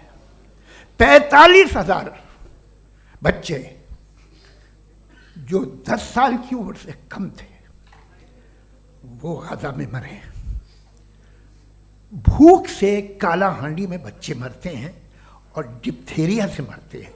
डिप्थेरिया अजीब मर्ज है, गले में जाली बनना शुरू होती है, बच्चा नीला हो जाता है, गरीब का बच्चा, इसलिए कि उपास इलाज नहीं। ये कादर मुतलक है जो चाहे कर दे, इससे आप दुआएं मांगते हैं हमारी ये काम कर दे वो कर दे, तो इसका मतलब डे टू डे लाइफ में वो इंटरफेयर करता है और ये देख रहा है वो। अगर वो वाकई भी है फॉर डिस्कशन सेक, तो मैं जब दुनिया देखता हूँ तो मेरे दिल में उसके लिए कोई इज्जत नहीं पैदा होती। ये क्या कर रहे हो तुम पूरे ऑल पावरफुल हो, ओमनीपोटेंट हो, ओमनी प्रेजेंट हो। तुम तो वहाँ गाजा में रहे होगे ना, तुम हर जगह हो। तुम देख रहे थे कि बच्चे की कैसे धज्जियाँ उड़ रही, तुम देख रहे थे और तुम चाहते हो मैं तुम्हारी परस्तिश करूँगा, तुम हो भी। अरे यार, इससे अच्छे तो हमारे चीफ प्राइम मिनिस्टर हैं, कुछ तो ख्याल करते हैं। कमाल है, आप किसकी इबादत कर रहे हैं? अगर वो है भी, ये दुनिया नाइंसाफी से, जुल्म से, जबर से, तशद्दुद से भरी हुई है। और आप ये मत कहिएगा कि वो देख रहा है और वो बताएगा एक दिन। अगर वो देख रहा है और इंटरफेयर नहीं करता तो आप दुआ क्यों मांगते?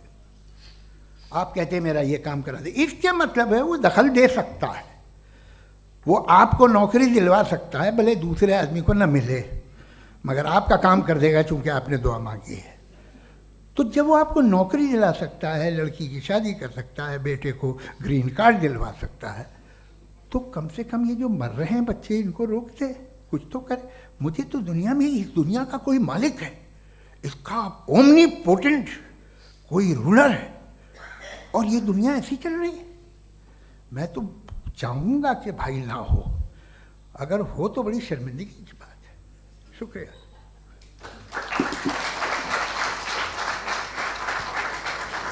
देवियों और सज्जनों, इस बहस के 2 राउंड और 2 रिबटल पूरे हो चुके हैं।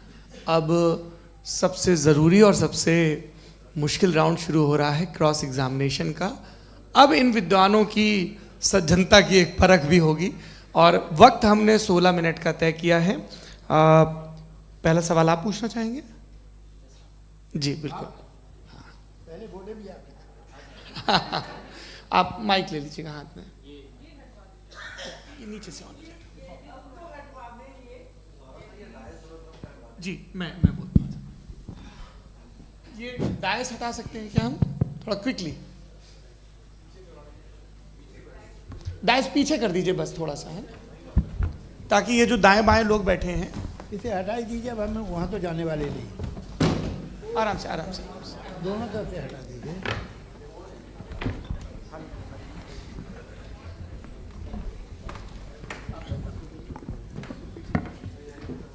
इस बीच आप लोग भी अपने अपने सवाल तैयार कर लें। ये ध्यान रखेंगे कि मैं यहाँ से सवाल लूँगा, आप लोगों को अपना हाथ ऊपर करना है, अपना नाम बताना है और अधिकतम 3 वाक्यों में अपना सवाल पूरा करना है। कई लोग सवाल की जगह भाषण देने लगते हैं, उससे आज बचना है। जी मुफ्ती साहब, पहला सवाल आपका, 16 मिनट हैं, हम दोनों लोगों के सवाल लेंगे। जी जी बहुत शुक्रिया। बहुत शुक्रिया। आपकी जो अभी बात हुई बहुत अहम थी, मैं इसको चाहूँगा कि आगे डिस्कस करूँ, लेकिन चूँकि अभी ये वो सेगमेंट है क्रॉस एग्जामिनेशन, तो सबसे पहला सवाल आपसे ये है कि जो मैं इतनी देर से कॉन्टिंजेंसी आर्ग्यूमेंट आपको बता रहा था, ये अकल से ही बता रहा था हज़रत, आप ये बताएं कि आप इन्फिनिट रिग्रेस ऑफ कॉजेस को पॉसिबल मानते हैं या नेसेसरी बीइंग के एग्जिस्टेंस को सही समझते हैं, क्योंकि दो ही ऑप्शन हो सकता है, आप ये बताएं। देखिए, आपको मैं ईमानदारी से बात करूं, एक तो मैं कॉन्टीजेंसी वर्ड ठीक से समझता नहीं, और इस वक्त भी जो आपने अंग्रेजी के अल्फाज इस्तेमाल किए वो ज़रा थोड़े से मुझे डिफ़िकल्ट और कॉम्प्लिकेटेड लगे, तो आप ज़रा सिंपल ज़बान में सवाल कर सकते हैं। बिल्कुल कर सकता हूँ जी। यूनिवर्स की हर चीज कॉन्टिंजेंट होने का मतलब ये है कि वो अपने एग्जिस्टेंस में किसी के ऊपर डिपेंडेंट है। जो भी चीज डिपेंडेंट होगी वो चीज इंडिपेंडेंट नहीं हो सकती, तो उसका कोई ना कोई कॉज होगा। तो अब आप क्या समझते हैं कि ये इन्फिनिट रिग्रेस है, यानी कॉज पर कॉज, कॉज पर कॉज, कॉज पर कॉज, और कभी कोई यानी ये एंडलेसली चलता रहा? क्योंकि अगर ऐसा होगा तो हम तो एग्जिस्टेंस में आते ही नहीं। लॉजिकली ये मुत्तफक अलैह चीज है, मुत्तफक अलैह, अग्रीड अपॉन।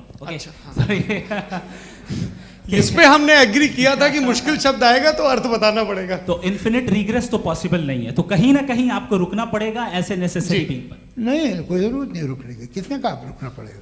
आप रुकते हैं खुदा पे, आप नहीं रुकते। आप कहते हैं वो हमेशा से, जब उस वक्त से है जब वक्त नहीं था। आप कहाँ रुकते हैं कि अब हुआ था वो?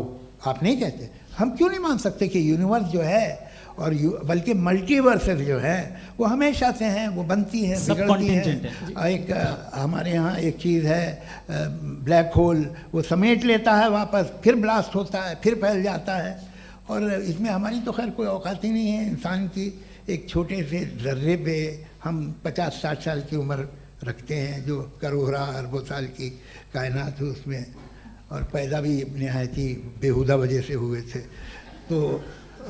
तो इसमें ये सोचना कि इसकी वजूहात और ये क्यों है, ये डिपेंडेंट है, ये हम देख रहे हैं, क्या मालूम। आप सोचिए कि ये जो फैल रही है कायनात, ये कहाँ फैल रही है, ये कहाँ जा रही है, और ये फैल क्यों रही है? अरे बना ली थी तुमने, रुको भैया, काफ़ी है।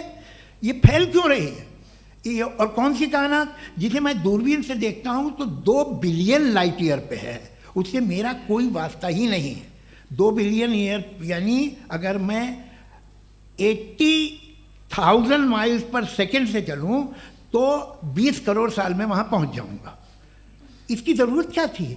ये दुनिया, ये कायनात तो इंसान अशरफुल मखलूक़ात के लिए बनाई गई ना। तो ये सब ये टर्म समझ में नहीं आया। इसमें कोई ख़ास समझने वाली बात थी भी नहीं। ये जो अल्टीमेट कहा यह जाता है कि ये जो पूरी यूनिवर्स है, ये जो दुनिया है, ये इंसान के लिए बनाई गई। अच्छा, ये सब इंसान के लिए। क्यों साहब, सही है ना? बिल्कुल, लेकिन इसका ये मतलब नहीं कि किसी चीज के पीछे रीजन आपको नहीं पता तो रीजन नहीं है। इसे कहते हैं नहीं, मुझे नहीं पता, लेकिन मेरी जिम्मेदारी नहीं है। वो बिल्कुल सही कहा था उसने, बर्टन रसल ने। आपने उसे मजाक में टाल दिया कि भाई आप एक दावा कर रहे हैं, मैं क्यों कहूँ कि ये गलत है दावा? आप प्रूफ कीजिए, मेरे पे जिम्मेदारी ही नहीं है, मैंने थोड़ी कहा है। आप प्रूफ कीजिए कि ये सही है। आप आर्ग्यूमेंट ऑफ कॉन्टिजेंसी आप का जवाब कोई ही नहीं दे सवाल रहे हैं। पूछना चाहेंगे? है? आप सवाल पूछना चाहेंगे मुफ्ती साहब से? क्योंकि ये क्रॉस एग्जामिनेशन का दौर है। आप जैसे पहले बोल रहे थे फेथ को लेके कुछ। मैं ये पूछना चाहूँगा कि खुदा ने जो भी रेवलेशन किए हैं, एक मज़हब के लिए बहुत से मज़हबों में किए हैं, अलग अलग रेवलेशन है। कहीं कुछ एक बातें हैं, कॉन्ट्रडिक्शन भी है आपस में, कहीं कुछ आप कर सकते हैं, कहीं कुछ नहीं कर सकते। ऐसा नहीं है कि सबकी कोड ऑफ मॉरल एक है। तो ये किस्सा क्या है? अब आप ये देखिए कि मुझे कभी कभी लगता है कि जो फुटबॉल फाइनल होता है, लाखों लोग होते हैं, फिर वो टीवी कवर कर करोड़ों लोग, अगर उसमें खुदा की एक बूमिंग आवाज़ आ जाती, मैं गॉड हूँ, तो सारे लोग अभी सुन लेते और टीवी पे भी सुन लेते, किस्सा ख़त्म होता। ये इतनी राजदारी क्या है कि तुम सामने कुछ तो सबूत दे दो हमें सॉलिड। ये कह साहब ये यूनिवर्स कैसे बनी, इससे मसला क्या हल होगा? मैं पूछूंगा आपसे खुदा कैसे बना? क्यों नहीं पूछूंगा कैसे बना? बल्कि वो तो कायनात से कहीं ज़्यादा इंटेलिजेंट है, कायनात से कहीं ज़्यादा कॉम्प्लेक्स। जी वो हमेशा से है। आप कहेंगे मैं मान लूँगा। अच्छा, दोयम वो कादिर मुतलक, यानी कादिर मुतलक का मतलब ओमनीपोटेंट, वो जो चाहे कर सकता है। आपको नौकरी दिलवा सकता है, आपकी अच्छी जगह शादी करवा सकता है, आपके पड़ोसी का मुकदमा हरवा सकता है, आपको जिता सकता है, सब काम करता है। थोड़ा सा माइक क्लोज जी। वो इस दुनिया को चला कैसे रहा है? ये दुनिया कैसे चल रही है? आपको इस पर हैरत नहीं होती? या क़यामत के बाद कभी एक जस्टिस होगा, जब ये बच्चा मर चुका होगा, जिसकी धज्जियाँ उड़ गई बम से, इसको इंसाफ मिलेगा तब। अच्छा, अब जवाब दूं? हाँ जी, दीजिए। मैं वही इसीलिए आप ही की तरफ आता। सबसे पहले आपने रेवलेशन और स्क्रिप्चर्स की बात की, इस पे मैं बात कर सकता हूं लेकिन आज नहीं करूंगा चूंकि वक्त कम है, कभी और इस पे डिस्कस करेंगे। मैं तैयार हूं उस पे भी बात करने के लिए। ये क्योंकि अभी हमारा से topic- राउंड 2 की भूमिका तय हो रही है। Does God exist round 2?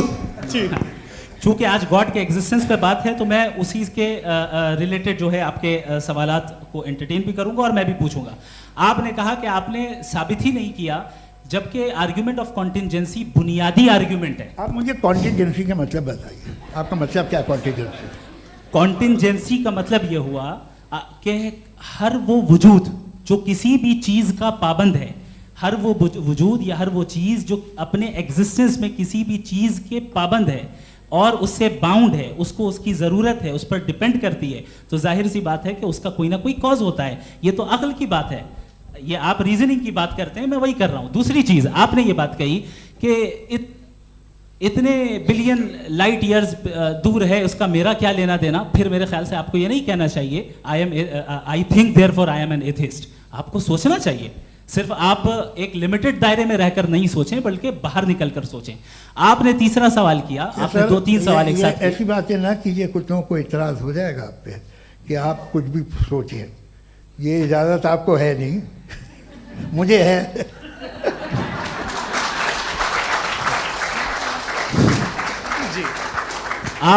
आपने प्रॉब्लम ऑफ इविल के ताल्लुक से सवाल किया और बार बार आप एक लफ्ज रिपीट कर रहे हैं कि ओमनीपोटेंट गॉड है, ऑल पावरफुल गॉड है। यही तो दरअसल समझना है कि गॉड का कॉन्सेप्ट क्या है। प्रॉब्लम ऑफ इविल जो है, प्रॉब्लम ऑफ इविल दर हकीकत 2 असम्पशंस पर कायम है। अगर आप इन 2 असम्पशंस को समझ जाएं तो ये प्रॉब्लम नहीं रहेगी, आर्ग्यूमेंट आपको समझ में आ जाएगी कि ये कोलैप्स कर जाता है। पॉइंट नंबर 1, यानी जो आपका सबसे पहला फॉल्स असम्पशन है कि गॉड मर्सीफुल है, ओमनीपोटेंट है, दुनिया में जुल्म हो रहा है। लेकिन आपको ये समझना चाहिए कि हमारे वर्ल्ड व्यू के मुताबिक गॉड सिर्फ ओमनीपोटेंट और सिर्फ मर्सीफुल नहीं है, बल्कि वो ऑल वाइज भी है और वो ऑल नोइंग भी है। उसके हर काम के पीछे हिकमत और विजडम है। ये कोई जरूरी नहीं है कि वो हिकमत और विजडम आपको समझ में आए या मुझे समझ में आए। अगर आप जो समझ रहे हैं उसके मुताबिक आप फैसला कर रहे हैं, ये लिमिटेड पर्सपेक्टिव से आर्ग्यूमेंट है। और इस चीज को हम अपनी दुनिया में, अपने लाइफ में, डेली लाइफ में इस प्रिंसिपल को एक्सेप्ट करते हैं। हम जब किसी डॉक्टर के पास जाते हैं, डॉक्टर के पास जाकर वो अगर उसने हमें कोई दवाई दी है तो हम ये तो नहीं कहते कि जब तक आपके पास जितना नॉलेज और जितना विजडम नहीं है, आपने क्यों ये दवाई दी है, तब तक हम इस चीज को एक्सेप्ट नहीं करेंगे। नहीं कहते, हम उसकी अथॉरिटी को तस्लीम करते हैं। क्यों? क्योंकि उसकी हम जानते हैं कि वो नॉलेजेबल है, वो विजडम वाला है, हमसे ज्यादा नॉलेज और हमसे ज्यादा विजडम है। बताएं सर। नहीं, डॉक्टर में और खुदा में बड़ा डिफरेंस है। डॉक्टर पढ़ा लिखा होता है एक, तो मैं उसकी बात सुनूंगा। 2 ये नहीं, कुछ जवाब तो ये भी नहीं है। सर प्लीज, भी आ आप जाइए, अगर चलिए। सब ऑडियंस से बोलने लगेंगे तो हाँ। फिर मतलब नहीं सिविलाइज्ड बहस का। मतलब आप ये कहें कि चूंकि आप डॉक्टर पे बिलीव करते हैं इसलिए खुदा पे बिलीव कीजिए, क्या ये मिसाल आपको समझाने के लिए। आर्ग्यूमेंट है, इस पे आपको एतराज नहीं है। तो सिंपल बात ये है कि मैं अगर ये यकीन कर लूँ कि एक ओमनीपोटेंट, उसकी मसलहत है, ये जो बच्चे मर रहे हैं ये मसलहत है उसकी, मुझे नहीं चाहिए इसकी मसलहत। उसकी मसलहत नहीं, यही तो समझना है। मतलब एक्सपीरियंस। अच्छा, इस आपने अभी मेरी बात पूरी सुनी नहीं। मैंने कहा आपका पूरा आर्ग्यूमेंट 2 फॉल्स असम्पशंस पर है। एक फॉल्स असम्पशन मैंने बता दिया, दूसरा फॉल्स असम्पशन ये है कि इस दुनिया में इविल के होने का कोई गुड रीजन नहीं है, जबकि हमारे पास बाज रीजंस मौजूद हैं, हमारे पास बाज वजूहात मौजूद हैं। अगर इस दुनिया में इविल ना हो तो आप गुड को डिफाइन कैसे करेंगे? अगर जुल्म ना हो आप इंसाफ को समझेंगे कैसे? अगर तारीकी ना हो तो आप लाइट को समझेंगे कैसे? बहुत अच्छे। अभी और सुन लें, अभी और बाकी है। ये तो बात बहुत पसंद आई साहब मुझे, कि जब तक रेप ना हो तब तक औरतों की इज्जत का ख्याल आपने मेरा जवाब पूरा सुना ही नहीं। जब तक के बच्चों का कत्ल ना किया जाए तब तक आपको बच्चों की मासूमियत की इज्जत। आपने पूरा जवाब सुना ही क्या बात है, क्या आपने नुक्ता निकाला? आपने पूरा जवाब सुना ही नहीं। आप सुन लें, मेरी बात सुन लें। ये मैंने आपको एक चीज बताई। दूसरी चीज, इस दुनिया में हम आए हैं टेस्ट के लिए, हमारा टेस्ट हो रहा है और हर इंसान का अलग अलग अंदाज में टेस्ट होता है। और इस दुनिया में अगर इविल मौजूद है तो वो इविल जरिया है हमारे अंदर ह्यूमन नोबल क्वालिटीज को डेवलप करने का और अलग अलग फील्ड में प्रोग्रेस करने का। और अगर हमारे अंदर और इस दुनिया में इविल नहीं होता तो बताइए टेस्ट का मतलब क्या होता? अगर मैं अपने स्टूडेंट को एमसीक्यूज दूं और उसमें सिर्फ राइट आंसर लिख कर दे दूं और कहूं तुम्हारा टेस्ट हो गया, ये मीनिंगलेस है। इस दुनिया में अगर हम टेस्ट के लिए आए हैं तो जाहिर है गुड एंड इविल दोनों मौजूद है। बताइए। तो अगर गुड एंड इविल दोनों मौजूद है तो ये इविल भी खुदा का बनाया हुआ है। जी हाँ, खुदा का बनाया हुआ है, लेकिन अच्छा चलो अच्छी बात। जी बिल्कुल, तो बिल्कुल खुदा ने मतलब बनाया। अभी तो ये है कि जो मेजॉरिटी है दुनिया में वो इविल है, तो ये खुदा एक्चुअली इविल के साइड पे लग रहा है मुझे। बिल्कुल भी नहीं, मैं बताता हूं। मेजॉरिटी में तो वो है।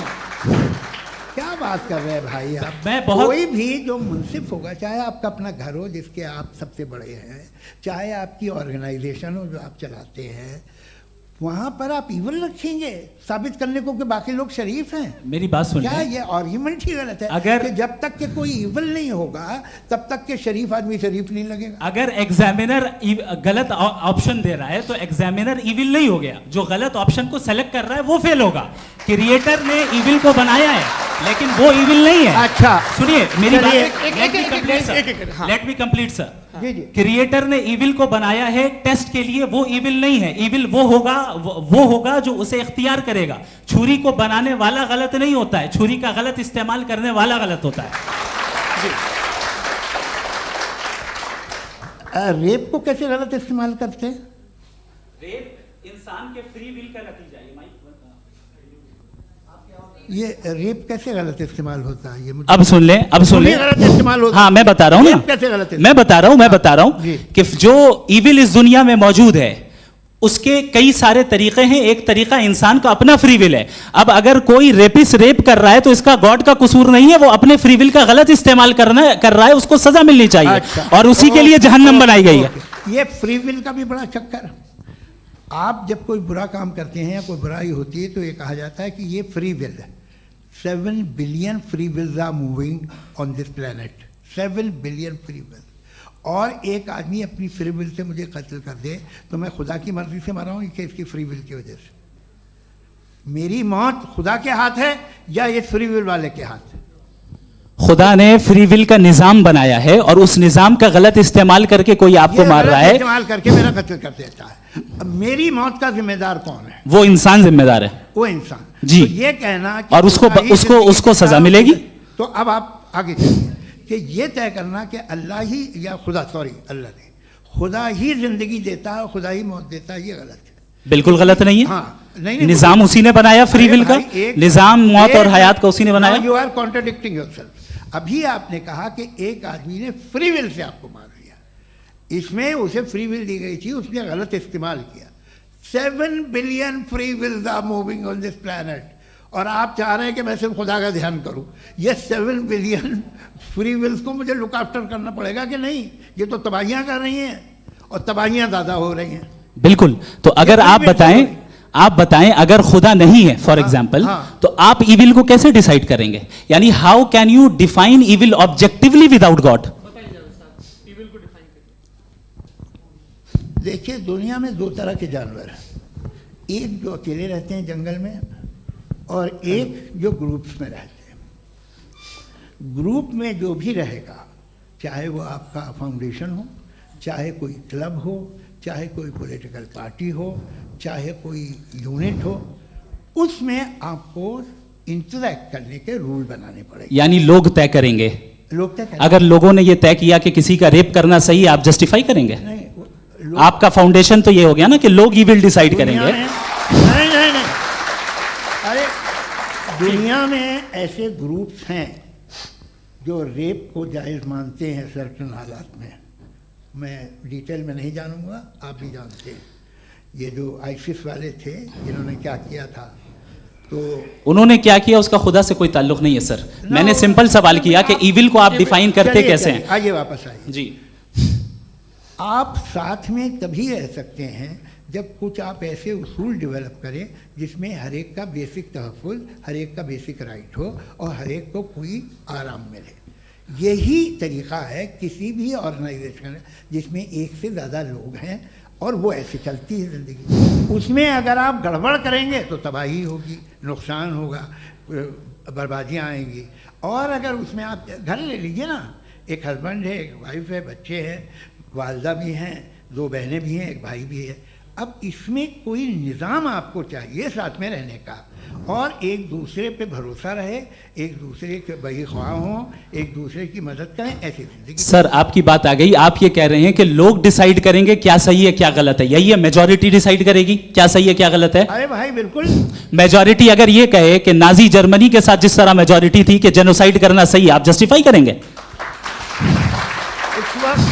उस वक्त आपका ये सवाल सिर्फ उसके बाद क्लोजिंग। हाँ, उस वक्त प्लेनेट पे जो लोग थे, उनमें कितने लोग हिटलर को सही समझते? अच्छा, प्लेनेट की मेजॉरिटी तय करेगी, सोसाइटी की नहीं। प्लेनेट की मेजॉरिटी गॉड के एग्जिस्टेंस को सही मानती है, आप क्यों नहीं मानते? ये हेलो ये क्रॉस क्वेश्चन का राउंड यहाँ पर समाप्त होता है।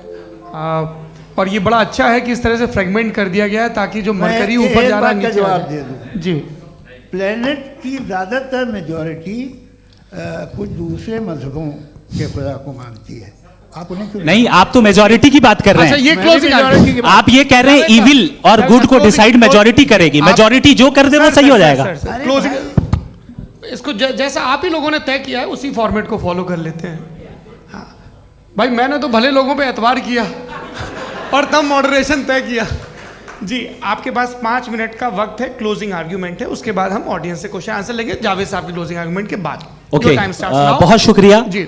हमारा जो टॉपिक है डज गॉड एग्जिस्ट, मैं इस पे इतने एकेडमिक तैयारी करके आया था, मुझे था कि मैंने सोचा था कि कई सारे मैं आर्ग्यूमेंट्स दूंगा, लेकिन वक्त की भी किल्लत और जावेद साहब बार बार इधर उधर चले जा रहे थे तो उसको भी थोड़ा एंटरटेन करना पड़ गया।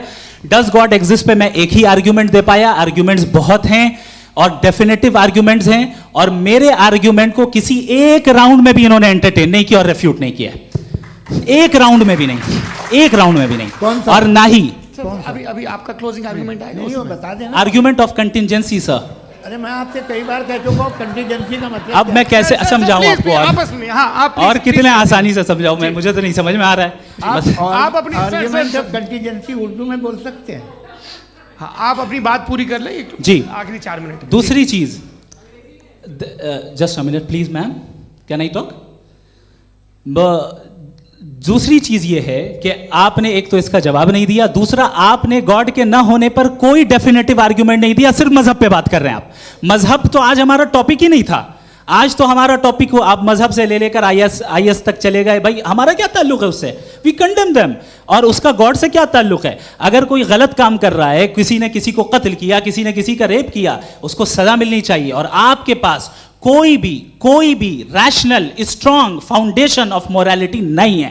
आपने कहा कि मेजॉरिटी तय करेगी सोसाइटी की, वो सही होगा। मैंने कहा हिटलर को फिर आप सही कहेंगे, नहीं, प्लैनेट की सोसाइटी की मेजॉरिटी तय करेगी। तो प्लैनेट की मेजॉरिटी गॉड के एग्जिस्टेंस को मानती है, आप कह रहे हैं ये रिलीजियस है।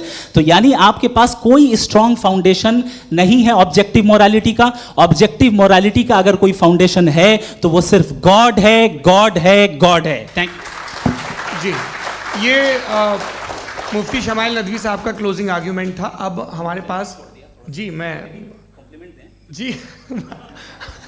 ये बड़ा अच्छा है कि दोनों लोगों को मॉडरेटर से शिकायत भी और बोल रहे हैं भाई हमारी शाबाशी भी तो करते चलो। अब मेरी बात जी, आपके पास जावेद अख्तर साहब 5 मिनट का वक्त है, ये आपका क्लोजिंग आर्ग्यूमेंट है, टाइम रीसेट कर दें। जी देखिए, बहुत सारी बातें हैं। गॉड का डेफिनेशन दुनिया के किसी भी रिलीजन में है कि वो ओमनीपोटेंट है, ओमनीप्रेजेंट है, he is just, he is kind, he loves you and so on. मैं जब दुनिया देखता हूँ तो मुझे कोई ऐसा सुप्रीम पावर यहाँ दिखाई नहीं देती है जो इंसान की बहबूदी के लिए कुछ कर रही हो, कमज़ोर को बचा रही हो, मदद कर रही हो, जालिम को पीछे हटा रही हो। मैं नहीं देखा, तारीख़ में नहीं। एक तो अगर है और ये देख रहा है तमाशा, तो उसका होना न होना बराबर है। दोयम ये कि ये जो है, जब आप ये कहते हैं कि कायनात जिसकी कंटीजेंसी है, मैं देखिए वो लफ्ज़ इस्तेमाल किया मैं, तो ये कैसे वाह, वो नहीं ले रहा है, खुदा नहीं उड़ा रहा है, इजराइल उड़ा रहा है। जी, ये तो उसको कंडेम अगला करें। सवाल लेते हैं। अगला सवाल लेते हैं प्रोफेसर पुरुषोत्तम अग्रवाल। मुफ्ती साहब, एक निवेदन आपसे है कि कम से कम थोड़ा सा माइक क्लोज एक रखें। रिलीजियस और फिलोसफिकल कर मैम प्लीज। एक रिलीजियस और फिलोसफिकल ट्रेडिशन है जो ब्रह्मांड को यानी यूनिवर्स को ही अंतिम मानती है। सर्वम खलु इदम ब्रह्मम, this is Chandogya Upanishad, and it completely rules out the existence और नेसेसिटी, आपके शब्दों में necessity of a creator. The creation itself is the creator. तो एक मिनट प्लीज। दूसरा जो सवाल आपने अभी, जो आप बार बार कह रहे हैं कि भगवान विद्वान भी है, वाइज, सब जानने वाला, तो अगर विजडम में दुनिया भर के पापों और अत्याचारों को बर्दाश्त करना शामिल है, तो फिर इसका मतलब ये हुआ कि अगर मैं फ्री विल से उसको अपोज करता हूं तो ईश्वर की विजडम और मेरी फ्री विल में कॉन्ट्राडिक्शन है।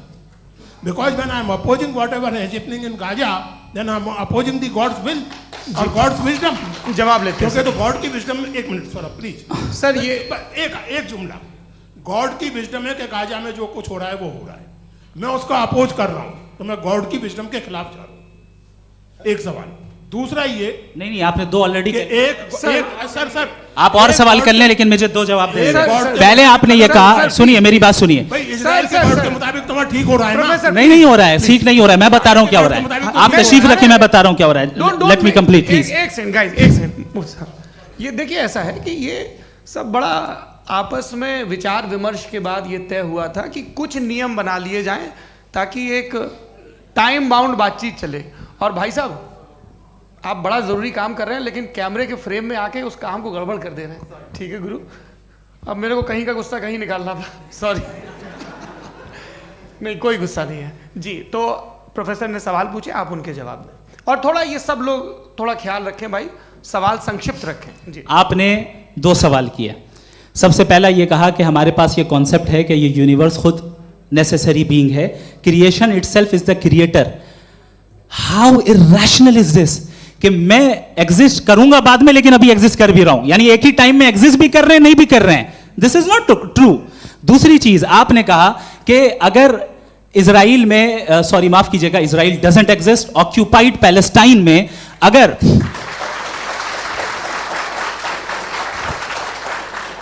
ऑक्यूपाइड पैलेस्टाइन में बच्चों को मारा जा रहा है फ्री विल की वजह से और गॉड नहीं रोक रहा, ये कॉन्ट्रडिक्शन है। ये बताइए कि एक एग्जाम में एक बच्चा गलत आंसर लिख रहा है, सुनिए, एग्जामिनर चाहे तो रोक सकता है, क्यों नहीं रोक रहा है? ये कॉन्ट्रडिक्शन है, ये कॉन्ट्रडिक्शन नहीं है। माइक नहीं सर, ये आपस में जी, ये क्या आपका सवाल? माइक दीजिए। फ्री विल दिया गया है टेस्ट के लिए, अकाउंटेबिलिटी के लिए। अगर फ्री विल नहीं होता तो आप कहते हैं हमें रोबोट बना दिया गया। नॉट मिसरिप्रेजेंट माय पोजीशन, आपकी जो भी पोजीशन, मैं अपनी फ्री विल के नाते, अपने ह्यूमन विजडम के नाते गाजा में हो रही अत्याचार का विरोध करता हूं। बिल्कुल करना चाहिए। आपके हिसाब से मैं गॉड की विजडम का विरोध कर रहा हूं? बिल्कुल नहीं, वहां जो हो रहा है गॉड की बिल्कुल भी नहीं, बिल्कुल भी नहीं। उसका वहां पर गाजा में कत्ल होना ये इंसानों के गलत इस्तेमाल का नतीजा है, फ्री विल के इस्तेमाल का नतीजा है। गॉड इसका हुक्म नहीं देता, उससे रोकता है। यही तो मसला है ना, आपके लिए कॉन्सेप्ट क्लियर? नहीं भाई, आपने तो बताया था इंजेक्शन लगाने से बच्चे को तकलीफ होती है, ये इंजेक्शन लगा। सर आप ऐसे रेटोरिक स्टेटमेंट दे तब तो कोई मसला नहीं आपने समझते बोला कि रहेंगे। Injection this is a rhetoric statement, this is not a logical argument sir. I am sorry, I am sorry. आखिरी 30 मिनट बड़े मुश्किल होने वाले हैं जी। मुफ्ती साहब आगे बैठे हैं, इनको माइक दीजिए। हाँ, तरुण माइक आप अपने पास रखिए, आपको कैमरे का फ्रेम पता है जी। सबसे पहले दोनों को मुबारकबाद। एक सर अपना आप नाम बता दें। मेरा आप अमेरिका में शिकागो में रहते हैं, इतना मुझे याद है। बताया आपको, यासिर नदीम अलवाजदी मेरा नाम है। जावेद सर, आपसे एक क्वेश्चन है इन्फिनिट रिग्रेस के ताल्लुक से। एक हाइपोथेटिकल सिनेरियो है, मसलन अगर आप सर माइक थोड़ा सा प्लीज क्लोज रखिए। ओके जी। अगर आप शायर इसलिए हैं कि आपके कोई उस्ताद शायर थे, और वो इसलिए शायर थे कि उनके कोई उस्ताद शायर थे, और इसी तरीके से हम माजी में पीछे चलते चलते चले जाएं और कहीं ना रुके, तो माफ कीजिएगा आप कभी शायर नहीं हो सकते। लेकिन आप शायर हैं, आपका शायर एग्जिस्ट करता है, इसका मतलब ये है कि आप कहीं ना कहीं रुके हैं।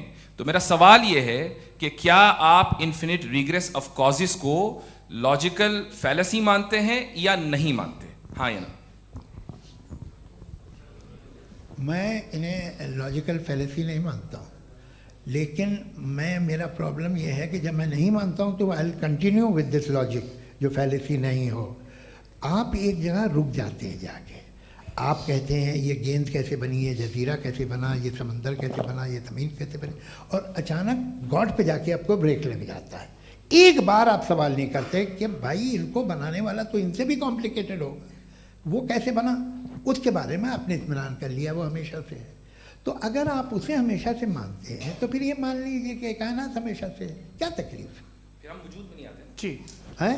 हम मौजूद नहीं। अच्छा सर क्यों नहीं हो मैं सकता? बताऊंगा, प्लीज प्लीज। जैसे मैंने मिसाल दी आपके शेर की। आपका शेर कभी वजूद में ना आता अगर शायर इसी तरह चलते रहते हमेशा। जी माइक मेरे ख्याल से एक सेकंड। इन्फिनिट रिग्रेस का कॉन्सेप्ट क्लियर नहीं हो जी। पाया, ऐसे रहने दें, लेट्स मूव ऑन सर। ठीक है। हाँ, थोड़ा सा मॉडरेटर का भी ख्याल रखें। नहीं आपने तो रखा है, आपने रखा है।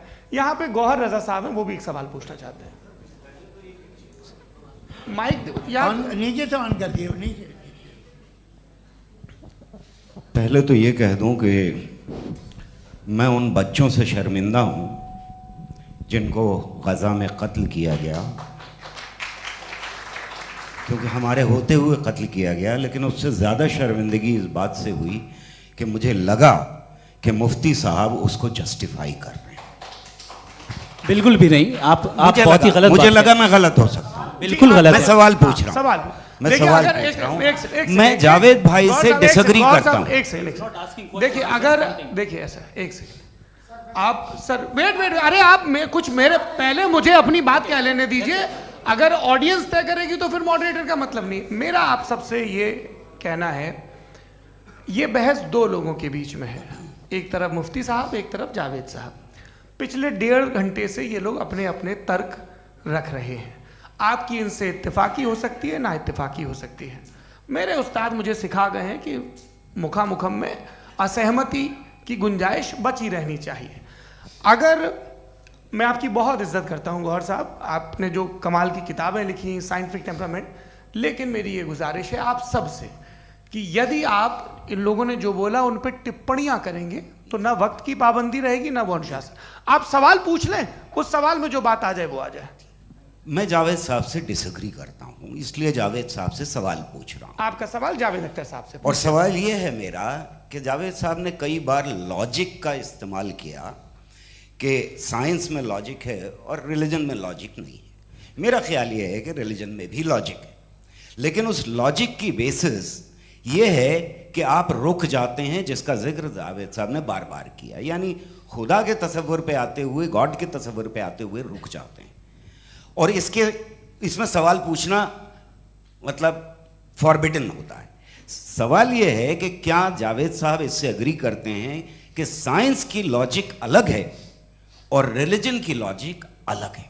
बताइए सर। देखिए 3 चीज़ें हैं, साइंस है, एक है मंतिक है, इस्तिदलाल है, और एक जो है कुछ भी नहीं है, फेथ है, अकीदा है। मैं अकीदे की लॉजिक का कायल नहीं हूँ। मुझे आप इस्तिदलाल से, लॉजिक से, रीज़न से समझाइए, मैं मानने को तैयार हूँ, मेरा क्या नुकसान होगा।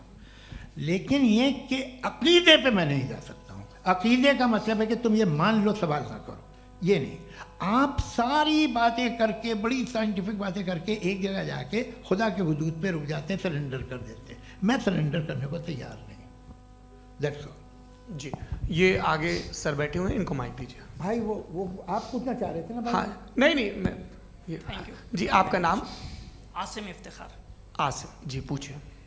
सर जावेद सर से सवाल है कि आपने अपने क्लोजिंग माइक थोड़ा करीब रखिए। अपने क्लोजिंग स्टेटमेंट में ये बात कही थी कि मज़हब का जो फ्यूचर है वो ज़्यादा दिन नहीं जाने वाला है। लेकिन मैं देख पा रहा हूँ कि जो ऑक्सफोर्ड यूनिवर्सिटी की एक स्टडी है 2011 में हुई है, जिसके 50 एकेडमिशियंस ने इसको अंजाम दिया था, उसमें वो ये कहते हैं कि जो फेथ इन गॉड है वो इनबिल्ट है ह्यूमन नेचर के अंदर, जिसको हम कहते हैं फितरत के अंदर शामिल है वो। और वो ये कहते हैं कि अगर कोई ये समझता है कि मज़हब को वो ख़त्म कर देगा तो ये उसकी गलत फहमी है। तो आप इसके बारे में, इस स्टडीज़ के बारे में क्या कहते हैं? ठीक है, मैं उनसे एग्री नहीं करता हूँ। वो कौन से प्रोफेसर होंगे? ऐसा उनके क्या पास डेटा है, इन्होंने डेटा के बेस होगा। डेटा क्या हो सकता है? फ्यूचर का डेटा तो नहीं हो सकता ना उनके पास, प्रेजेंट का डेटा हो सकता है। डेटा आपने सुना 100 साल पहले का बाद का डेटा? मैंने तो नहीं सुना आज तक। तो आज उनकी ये राय है और होगी।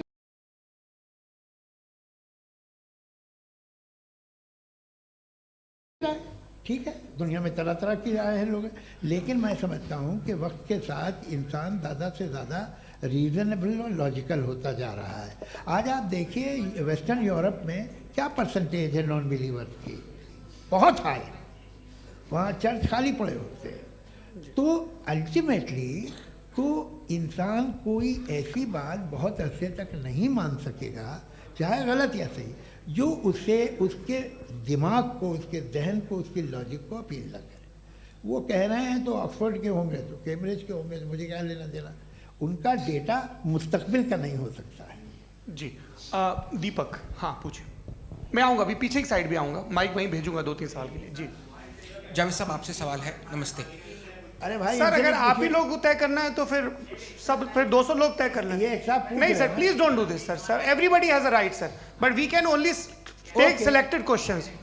नो नो सर अरे ये भाई, यंग लोग भी आराम हैं से। तो इनकी ये एक अब बात उतने यंग, सुनिए। भाई आप यंग हैं कि नहीं हैं? एक मिनट, वो कह रहे हैं वो भी आएंगे, यंग हैं पूछ रहे हैं ना साहब, भाई। आप उनकी नौजवानी पर दावा उनको ही करने थे।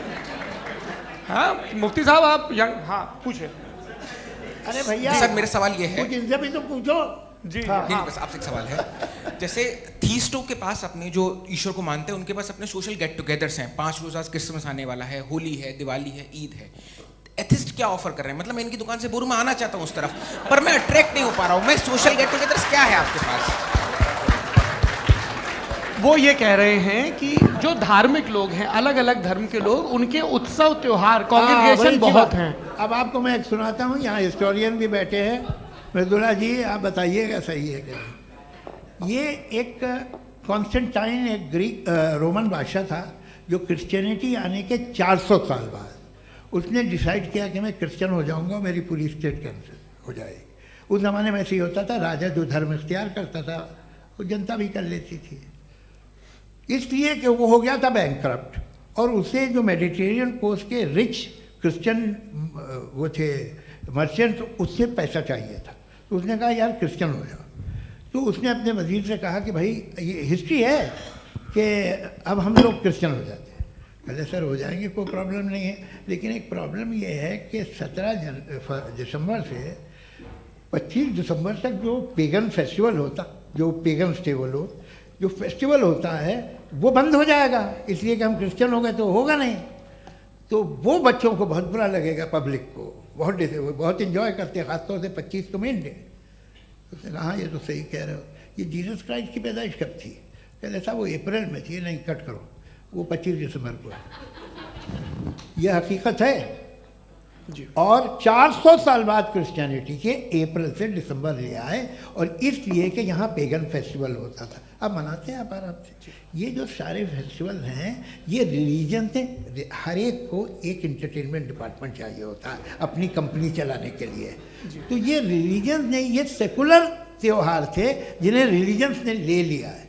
ये मौसम के थे, फसलों के थे, किसानों के थे, उसको आपने लेके रिलीजियस रंग दे दिया।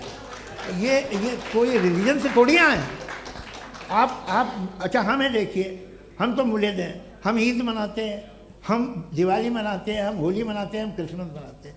बम्बई की फिल्म इंडस्ट्री की सबसे बड़ी होली हमारे घर में, सबसे बड़ी ईद हमारे घर में। वो हमारे सोशल वो है, हमारे हेरिटेज है। ऐसा थोड़ी है कि we will throw the baby along with the water. ये तो अच्छी चीज़ है, इन्हें रखो, जो बेकार है फेंक दो। जी हाँ हेलो जी, मेरा सवाल नादवी जी से है। जैसा कि आपने बोला कि गॉड टाइम के भी परे हैं और गॉड इतनी कॉम्प्लेक्स चीज़ है कि उसे ह्यूमन माइंड समझ नहीं सकता, और गॉड ने अर्थ पे फ्री विल भी दे दी है, तो आप अपना वक्त ज़ाया क्यों कर रहे हैं गॉड के बारे में बात करके? अपन को तो बात करनी चाहिए कि सोसाइटी को बेहतर कैसे करें। जी, मैं गॉड वही बताता है सोसाइटी को कैसे बेहतर करें। अभी मैं आपका जवाब देता हूँ। आपने कहा कि टाइम पे वो एग्जिस्ट नहीं करता, मेरा सवाल ये है कि जैसा आपने बोला कि गॉड बहुत ही कॉम्प्लेक्स चीज़ है। मैंने कहा ही नहीं कि कॉम्प्लेक्स है, तो आपके अल्फाज हैं। कॉम्प्लेक्स का लफ्ज गॉड के लिए सुइटेबल नहीं है। क्यों? क्योंकि कॉम्प्लेक्स वो चीज़ें होती हैं जो ऑब्जेक्ट हो। God is not an object जिसको आप इंस्ट्रूमेंट के जरिए लेबोरेटरी में जाके टेस्ट करें, oh it's very complex. No, वो कोई कार का इंजन नहीं है। मेरा वो सवाल फिलोसॉफिकली नेसेसरी बीइंग ऐसी बीइंग है जो सिंपल बीइंग है। हाँ, आप उसको मुकम्मल तौर पे उसकी तमाम हिकमतों को जान ले और हर चीज़ को जान ले, ये पॉसिबल नहीं है, क्योंकि वो ऑल वाइज है, आप ऑल वाइज नहीं है, और वो खुदा है, वो आपको सारी चीज़ें बता दे, ये ज़रूरी नहीं। मेरा सवाल ये नहीं था, मेरा सवाल ये था कि जब गॉड इतना परे है इस दुनिया से कि उसने अर्थ पे फ्री विल भी दी है, हम सब ह्यूमंस की फ्री विल है, और जो सोसाइटी में हो रहा है वो अपन लोग डिसाइड करेंगे, तो अपन लोग डिसाइड नहीं करेंगे ना, अपन लोग डिसाइड नहीं करेंगे। गॉड जो है, गॉड ने वो उसकी जात, उसकी एग्जिस्टेंस टाइम एंड स्पेस से परे है, लेकिन वो हमारा टेस्ट ले रहा है और उसी गॉड ने हमें बताया कि तुम्हें क्या करना है क्या नहीं करना है, तो जाहिर है उस गॉड की बात सुनेंगे ना हम। जी, वो पीछे एक चश्मा लगाए जो मैम खड़ी हैं, उनको दीजिए। हाँ, आप जी जी बिल्कुल आएंगे।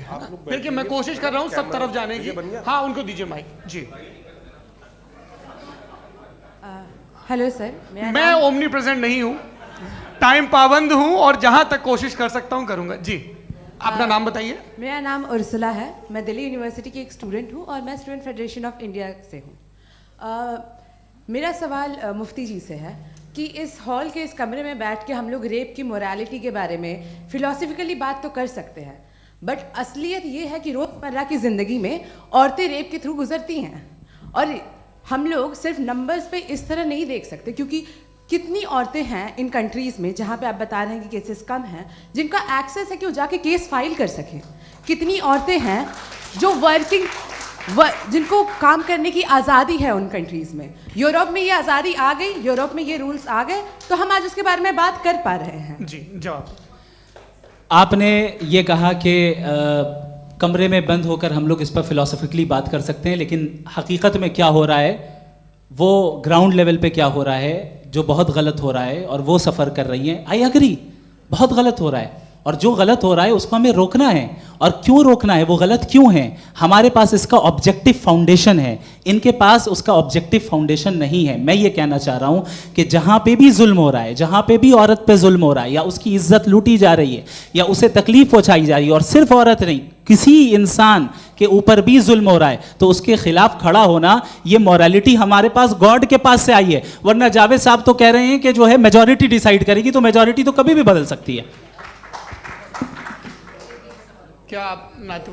हाँ। ये थोड़ी सी आपको गलतफहमी है। मैं अगर मेरे जुमले से ये मसला निकला या मैंने कहा, तो ये जुमला मैं वापस लेता हूँ। ये मेरा मतलब ही नहीं था कि मेजॉरिटी डिसाइड करेगी। मेजॉरिटी डिसाइड करे तो दुनिया में बड़ी, वैसे आपने कहा था ये जुमला। अच्छा, हो सकता है, मैं मान रहा हूँ, बाद में रिकैप कर लेंगे। अरे एक सेकंड, मैं अपनी एक्सप्लेनेशन देता हूँ।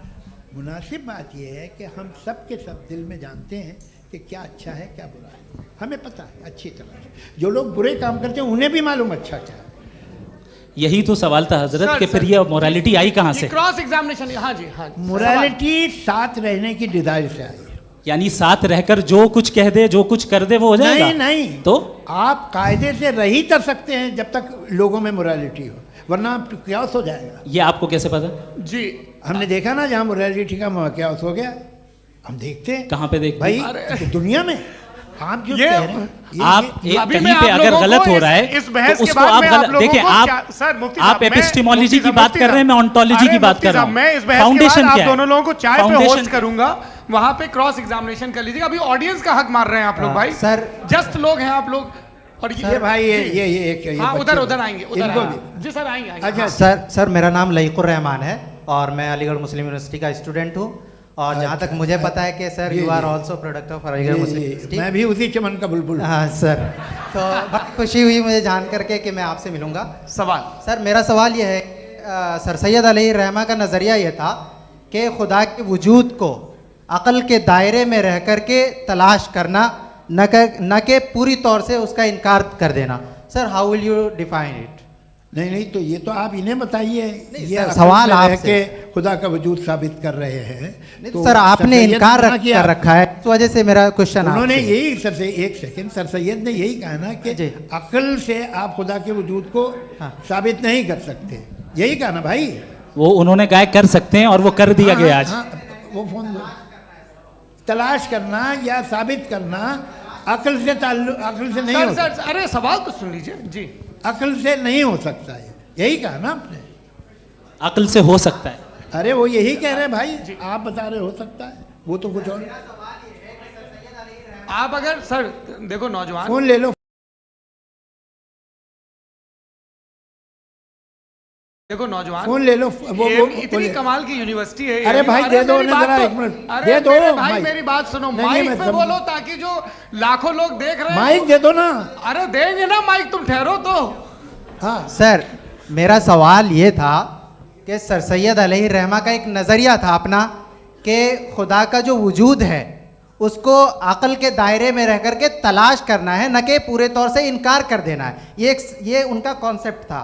लेकिन मेरा सवाल ये है कि आप इसको कैसे डिफाइन करते हैं, एक्सप्लेन कैसे करेंगे, मैं आपसे जानना चाहता हूँ, क्योंकि you are the product of Aligarh Muslim university. मुझे अक़ल के दायरे में रख के मैंने बहुत तलाश की, मुझे मिला नहीं। हाँ ये इधर वो चश्मा लगाए जो, हाँ उनको दे दीजिए।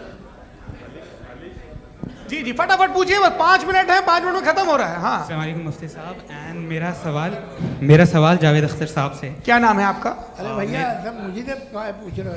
फैज पूछिए फैज साहब। तो मेरा सवाल ये है कि अभी जो एथियस्ट है वो problem of evil argument use कर रहे हैं अगेंस्ट मुस्लिम्स, राइट? कि इस दुनिया में इतना सारा ईवल है और अगेंस्ट मुस्लिम तो यहाँ अगेंस्ट थियस्ट। हाँ थोड़ा सा करेक्ट कर लीजिए भाई।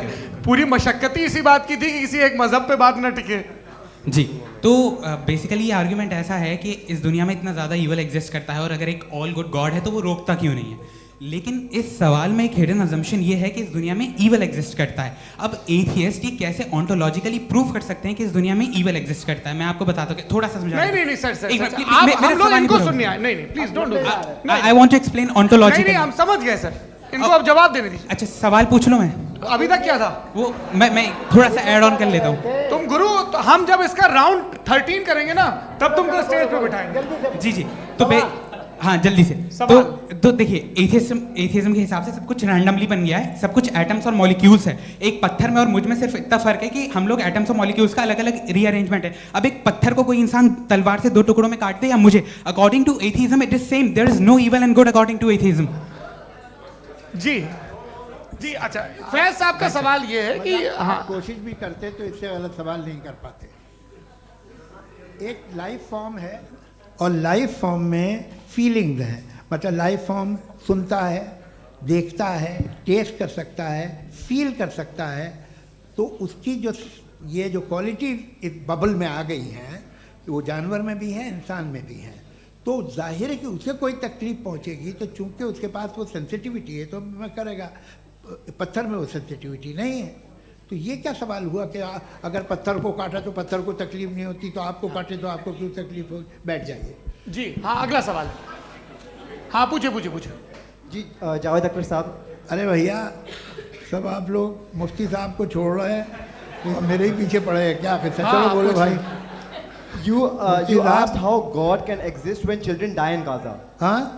You asked how God can exist when children die in Gaza, and you also mentioned the rise of atheism in Europe. But the same events also are leading many atheists and non-believers to turn towards faith. How do you interpret this contradiction, where suffering pushes some away from God, yet brings others closer to belief? देखिए आपको एक बात बताऊं, दुनिया perfect तो कहीं भी नहीं है, हर जगह कुछ खामियां हैं। बेटा 1 मिनट, मैं आप ही को कहेंगे। देखो वो तो कुछ खामियां, कमज़ोरियां, खराबियां सब जगह है।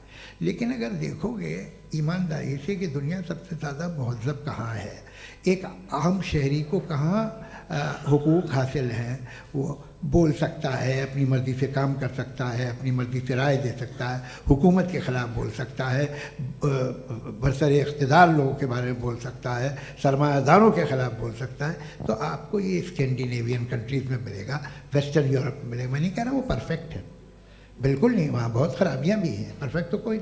लेकिन जिन जिन मुल्कों में, लैटिन अमेरिका देखो, गल्फ़ देखो, वहाँ पर आपको ये ज़रूर है कि रेप नहीं होते होंगे। रेप की ज़रूरत क्या है भाई? उसको तो ख़रीद लो, घर में रखो, सड़क पर रेप करने की क्या ज़रूरत है?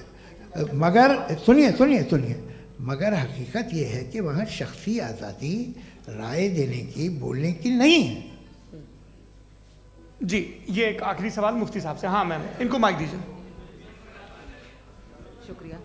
मेरा नाम मनीषा है, मैं हरियाणा से आई हूँ। मैं मुफ्ती साहब से एक बात पूछना चाहती हूँ। आप बार बार जावेद साहब को कॉन्ट्राडिक्ट तो कर रहे हैं कि आपने ये कहा, लेकिन आप भी अजम्पशंस के बेसिस पे बात कर रहे हैं। आपने खुदा के होने का कौन सा प्रूफ पेश किया है, खुदा की एग्जिस्टेंस का?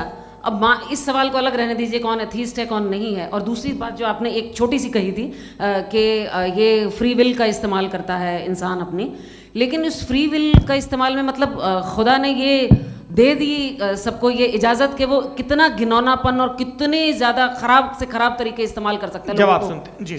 आप फ्री विल को मानती है ना, या अब कहती है कि फ्री विल नहीं है ना, मानती है ना? तो अब आपके पास इसका कोई एक्सप्लेनेशन नहीं है कि अगर एक इंसान उस फ्री विल का इस्तेमाल करके गलत काम कर रहा है और बच के अच्छी ज़िंदगी गुजार के निकल जा रहा है, उसका कोई रिकम्पेंस नहीं है। हमारे वर्ल्ड व्यू में जो इंसान गलत काम कर रहा है उसको भी रिकम्पेंस यानी उसका बुरा बदला मिलना है, और जो सही काम कर रहा है उसको सही बदला मिलना है। लिहाजा जो फ्री विल है वो इस तरीके से है कि एक लिमिटेड टाइम तक खुदा ने मोहलत दी है। ऐसा नहीं कि छूट दे दी, जो करना है करते रहो हमेशा। वक्त आएगा जब एग्जाम का टाइम खत्म होगा तब रिजल्ट आएगा, दौराने एग्जाम जबरदस्ती आपको नहीं बताया जाएगा। अरे भाई एक सेकंड, जी एक सवाल मुफ्ती साहब से मेरा, मुफ्ती साहब से जी एक जी, सवाल। हाँ, मुफ्ती साहब, मैम एक सेकंड रुक जाइए, आपसे फोन, आप इसके बाद आपसे पूछिएगा, माइक यहीं छीन रहेंगे वो। चुका। हाँ, बोलिए। मैं मुफ्ती मैम, साहब एक एक ही सेकंड। सवाल करता हूँ कि अगर जो हो रहा है फ्री विल से हो रहा है और एक दिन बरोज़ क़यामत इंसाफ होगा मैशर में वगैरह वगैरह, तो दुआ क्यों मांगते हैं लोग? दुआ मांगते हैं इसके मतलब है अभी भी उसने ये डिपार्टमेंट रखा है कि मैं रोज़मर्रा की ज़िंदगी में इंटरफेयर बिल्कुल बिल्कुल, ही कैन। तो तुम कैन हो, तुम मुझे नौकरी दिला देते हो, मेरे बेटे को ग्रीन कार्ड दिला देते हो, और 45,000 बच्चे मरते उन्हें रोकते नहीं हो। नहीं तो क्या आप ये कह रहे हैं कि इस दुनिया में जालिमों को कभी पकड़ ही नहीं होती है? अरे जो भी पकड़ होगी वो बच्चे रोते हैं। बिल्कुल, देखिए मैंने अपने ओपनिंग स्टेटमेंट में यही कहा था कि जनाब जावेद साहब सिर्फ इमोशनल आर्गुमेंट देंगे। This is an emotional argument. ये छोटे मोटे इसके पीछे का रीजन मैंने बताया क्या है, इसके पीछे का विजडम क्या है मैंने बताया। मंच से आप लोगों को सज्जनों इसलिए कह रहा हूं ताकि थोड़ा सा आपके कॉन्शियंस पे जोर रहे कि आपको ऑर्डर बचा के रखना है। वक्त तय हुआ था, ये वक्त पूरा हुआ, आपने इतने धैर्यपूर्वक सुना, मैं आप सबका बहुत बहुत शुक्रगुजार हूं। यदि इन दोनों विद्वानों की इच्छा होगी तो कभी हम इस बातचीत का राउंड 2, राउंड 3, यही तो देखिए खूबी है इंसान की कि बहस मुबाहसे में वो पड़ा रहता है। आप लोगों ने बड़े धैर्य का परिचय दिया, बहुत बहुत शुक्रिया। इसी के साथ ये बातचीत यहाँ पे समाप्त होती है। आप लोग को मैं एक बात बता दूं, ये सारी बहस हो गई, अब मुफ्ती साहब और बड़े मुफ्ती साहब इन साथ के साथ मैं खाना खाने वाला हूँ। अच्छा,